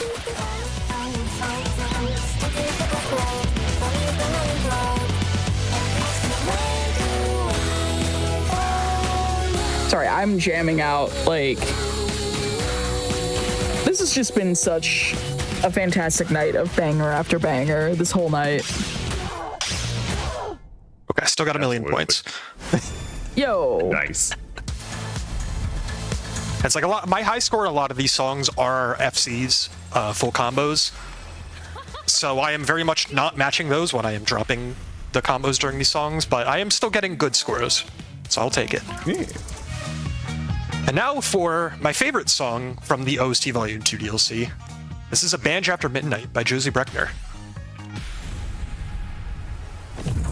It is, in fact, after midnight. Come on, let's rock. And this song does, in fact, have a banj. It's also just a banger. Oh yeah, which like I said earlier, I love the Nick and Sam songs probably the most, but this might also just be my favorite from the new OST. And a fun thing about this DLC specifically is it gave both Cadence and the Necrodancer new designs. Yeah. Just to mention, real cute outfit on Cadence, and I like the business outfit with the beanie. Sort of business outfit they gave him.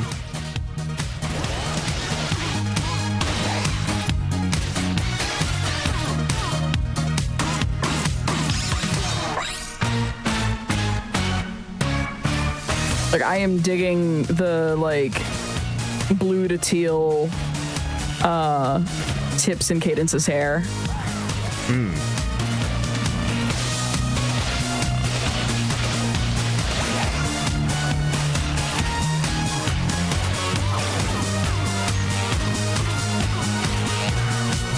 in my head, I'm trying to play along a little bit whenever it comes to the zombies, and I think I've gotten it wrong almost every time.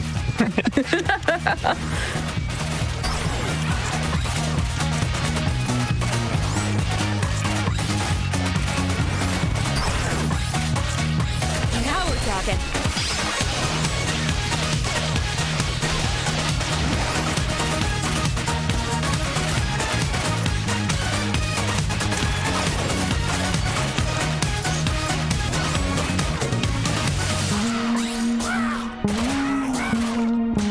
The fact her ponytail just goes up during the vibe power, like she's going Super Saiyan. I love it.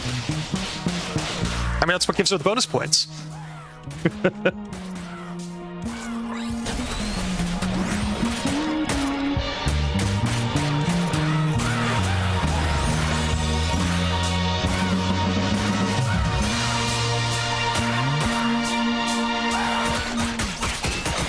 Right on.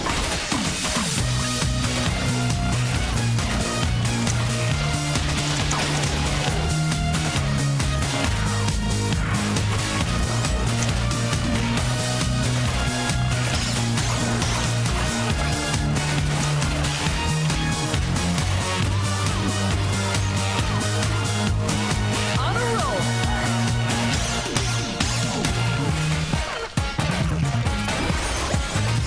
So Snap, you said you're like one who like you're a rhythm game enjoyer, but not necessarily like a rhythm game pro. Like, what other rhythm games outside of Rift have you like gotten into?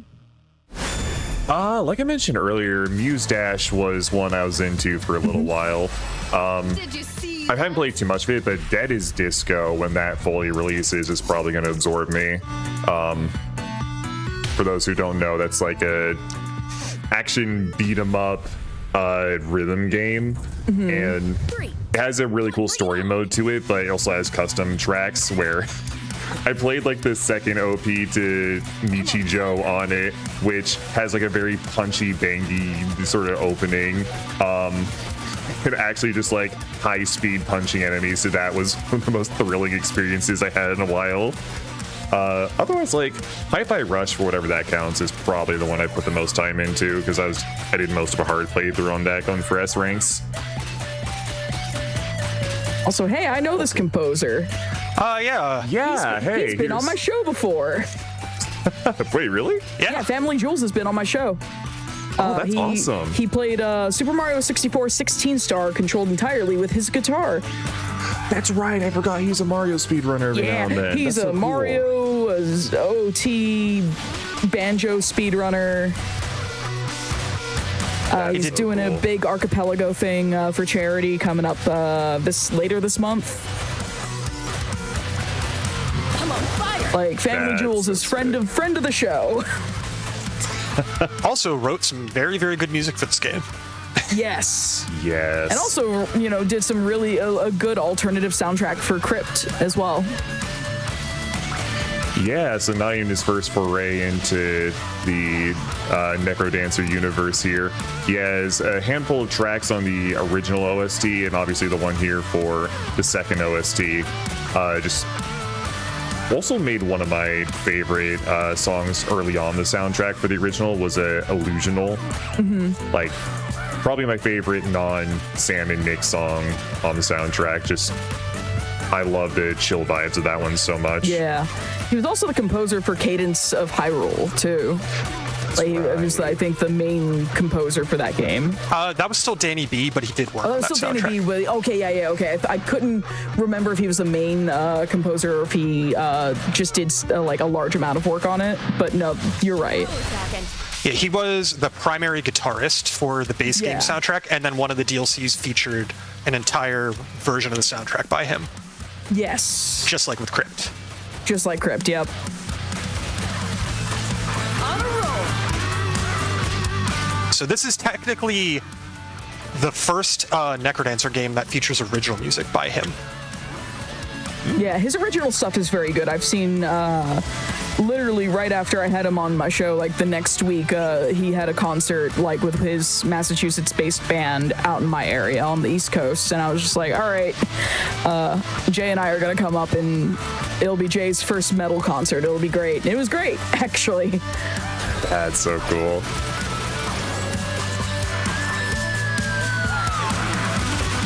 You also hear a ton of Jules' stuff playing in intermissions during mainline GDQs as well, along with the OC remix music that appears on our stream. These armadillos are adorable. I mean, it's a guitar solo in a Family Jewels song. What do you expect? Yeah. Yeah, fair enough. Oh my lord. Yeah. I didn't play the guitar solo particularly great this time. I played it earlier in practice a lot better, but that's fine. Speaking of you're fast, also, like, heavily. I was gonna say you're also heavily distracted. yes, we are kind of talking a little bit, which does not help. But speaking of fast, this is the fastest song in the base game. This is Under the Thunder. Oh God. In case they're bouncing, they ain't tipping you off. This is 268 BPM. Oh, good grief.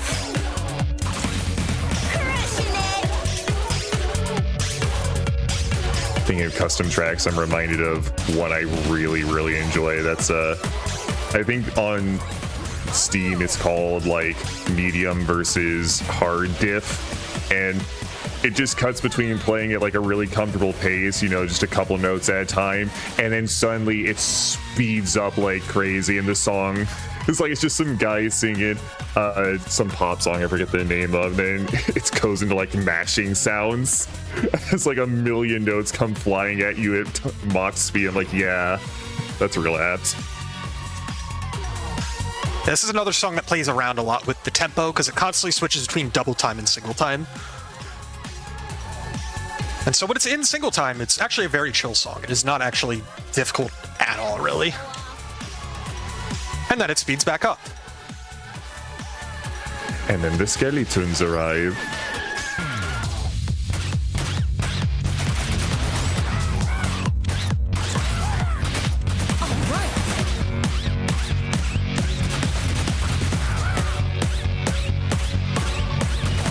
So yeah, while the game has like, you know, the 4 difficulties, another thing that's helpful for gauging what you want to play and take on is the songs have like a rating from 1 to 30 on them. I think it's 30.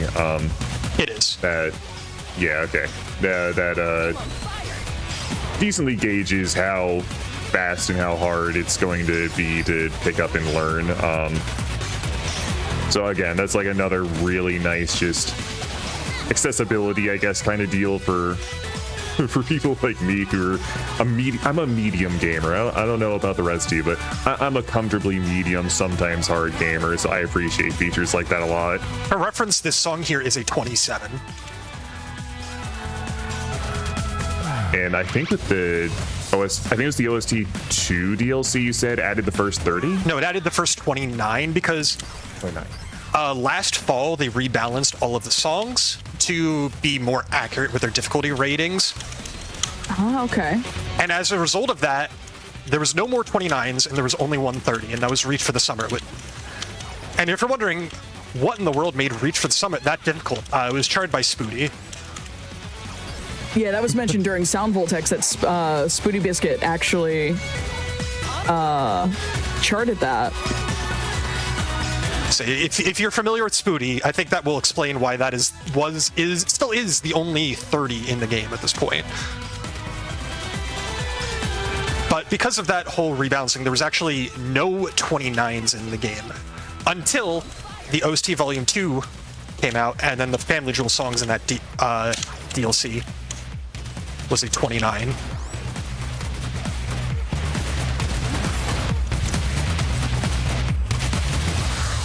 And the funny thing is, I find that one in some ways harder than Reach for the Summit.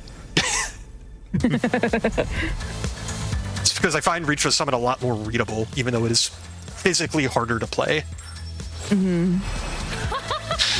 All right, that's just rude. Just like a pixel short, no. All right, but we have 3 songs left. Wow, we really are coming up on the end of it. Yeah. But we gotta have some more Miku in there before we finish off for the night. 3, 2, 1, come on!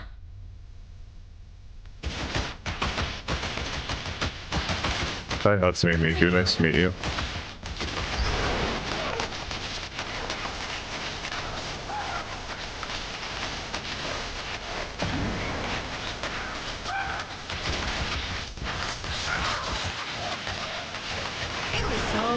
Without being like a deeply knowledgeable Vocaloid knower, I feel like there's a lot of Miku songs where she very specifically just says, "I'm Hatsune Miku." I feel like that's a reoccurring theme. So I think of this and like, Miku, you can call me Miku. Yeah. I mean, that's just a polite way to start a conversation. Yeah, you know, fair enough. Yeah, introduce yourself. Every song, yeah, every single song you make, you have to make sure you introduce yourself at the start just so everyone knows.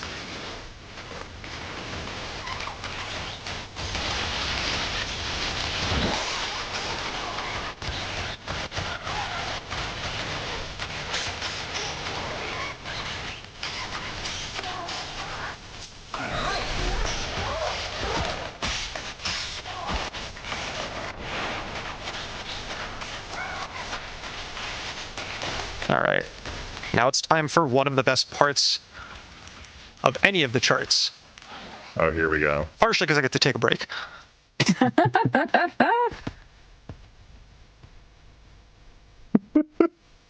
Portals. Oh my god.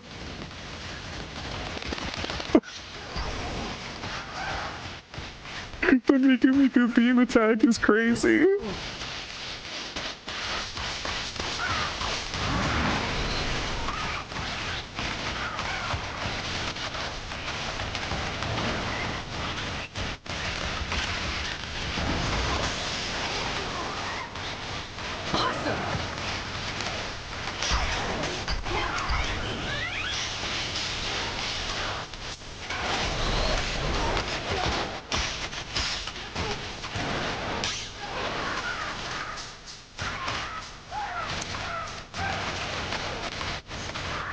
I'm on fire! What do you mean? We were only 3/4 of the way through the song.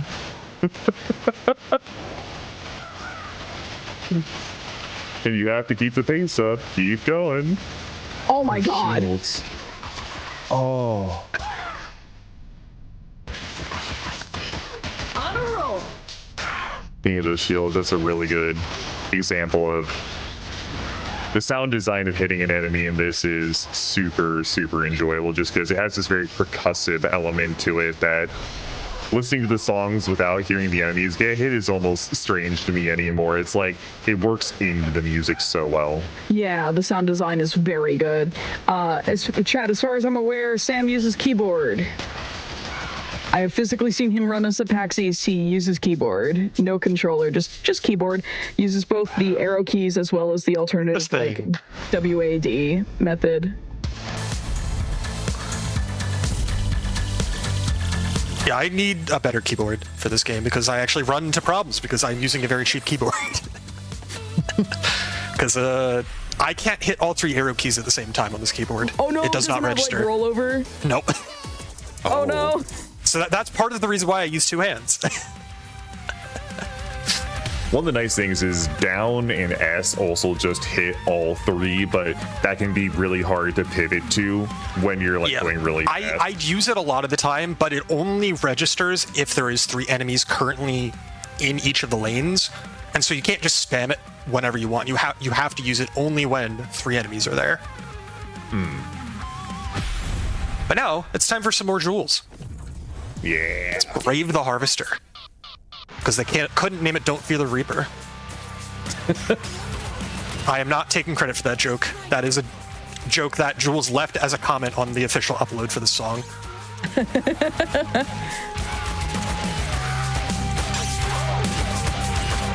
Which, speaking of, if you ever want to see any cool notes on the songs, definitely go to the official uploads. At least Jules and Alex left some fun like comments, and like Alex in particular left a lot of like, hey, here are my thoughts and production bits on the song. So really cool to read up. It's like Alex McCullough talked about like what went into composing the songs. Jules wrote, "This is the most dad riff of all time."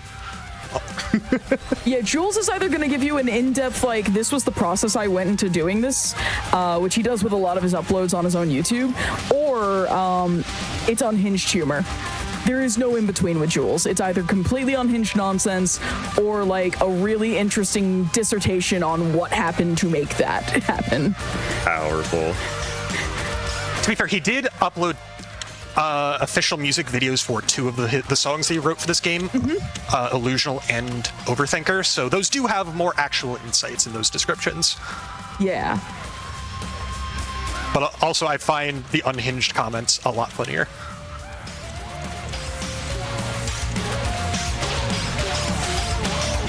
In the zone.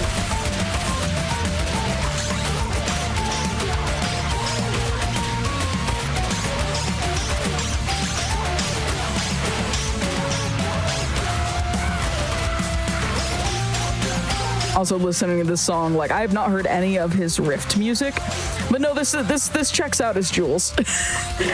Like, there's some, you listen to someone long enough, like, you just kind of, you're able to pick out their style, or like just kind of their signature in all their pieces, like, and that's true of like voice actors too, I think.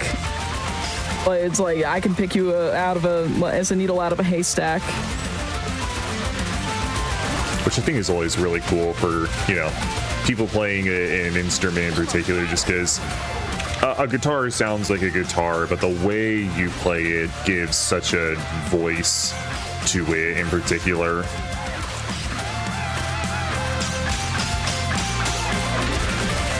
In the zone. But if you think this sounds like iconic Jules, you should listen to his track from the OST Volume 2, because I guarantee you won't guess it's the Jules song. Oh, interesting. It doesn't have any guitar.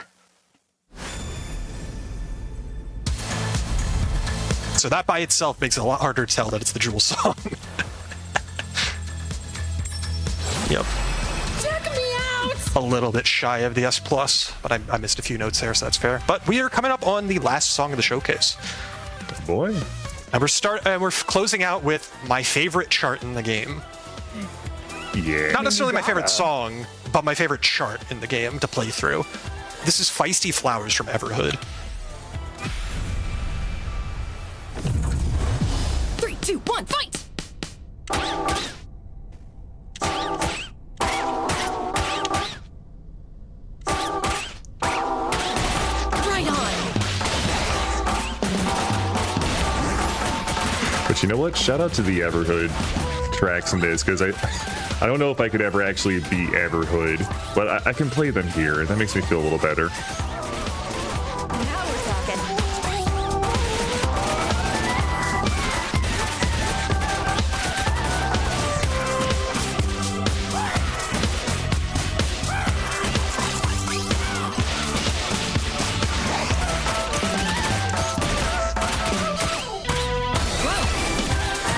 I hit down by accident. No. No. Oh no. Yeah, I had not Everhood, but I think it's sequel. Does it have a sequel? It does. Yeah. Yeah, okay, I had its sequel on one of my alternative controllers shows, actually. Well, now I'm curious. What was the alternative controller? A tiny little DDR. So there's a little tiny DDR cabinet that's for your fingers. And Nico Hart turned it into an actual controller and was trying to play Everhood 2, I think a number of its boss songs as the showcase for that. That was that was immediately after PAX East, actually. So that was back in like April, because PAX was in March, like late March, I think. And a T-Tree had a sub-host for me for that, because I was very sick after PAX. So huge shout-outs to a T-Tree, who's another GDQ Hotfix host, for being one of the folks who has helped out Passion Project a lot. But yeah, no, half the DLC for this game is literally, hey, here's another game you should try playing.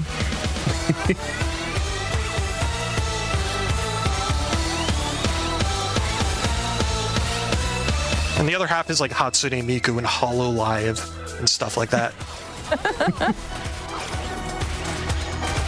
Well, you can play Hololive. There's like a handful of Hololive games. Yeah.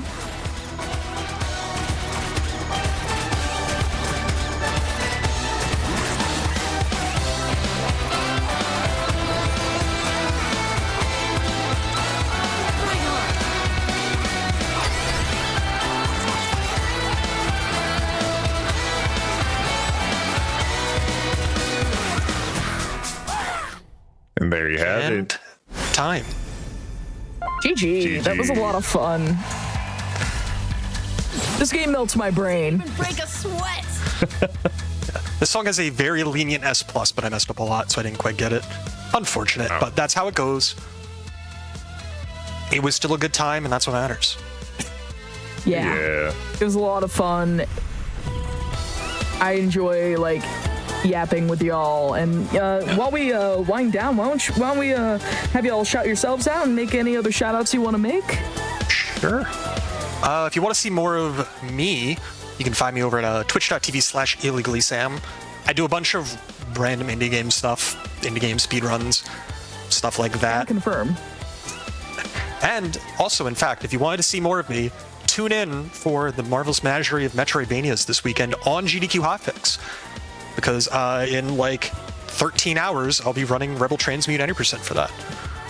Yeah, and you'll be running another game on Out of the Box, hosted by a T-Tree next, is it next Wednesday? Yes, next Wednesday. And it is a different game from this and from Rebel Transmute.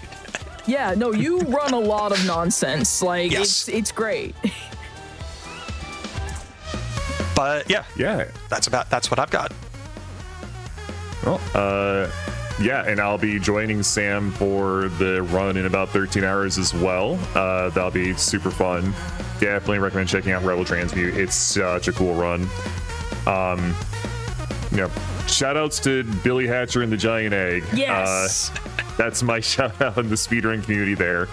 If you want to watch any of me for some particular reason, I stream under name Snapcake as well. I do mostly retro achievements, except this past week I've been playing old school RuneScape nonstop. So, that's fun. That's about me though, yeah. Yeah, thank you both so much for being on tonight. And thank you, all of you in chat, for being here tonight to watch. And please remember to look after yourselves and your loved ones. Drink some water, stretch your legs, eat a snack, take your medication or vitamins if you need to. And please remember that you are valid, you deserve the best, and the world is a better place with you in it. I'll be back in 2 weeks on Friday, August... It is 2 weeks, right? Yeah, Friday, August 14th. I promise I can tell, what days of the week are. And that's going to be with an awesome showcase of Sonic Team games. But if you've missed out on Fast Travel or Passion Project, stay tuned as we replay both shows right after this, and tune in tomorrow at 1 p.m. Eastern for day one of the Marvel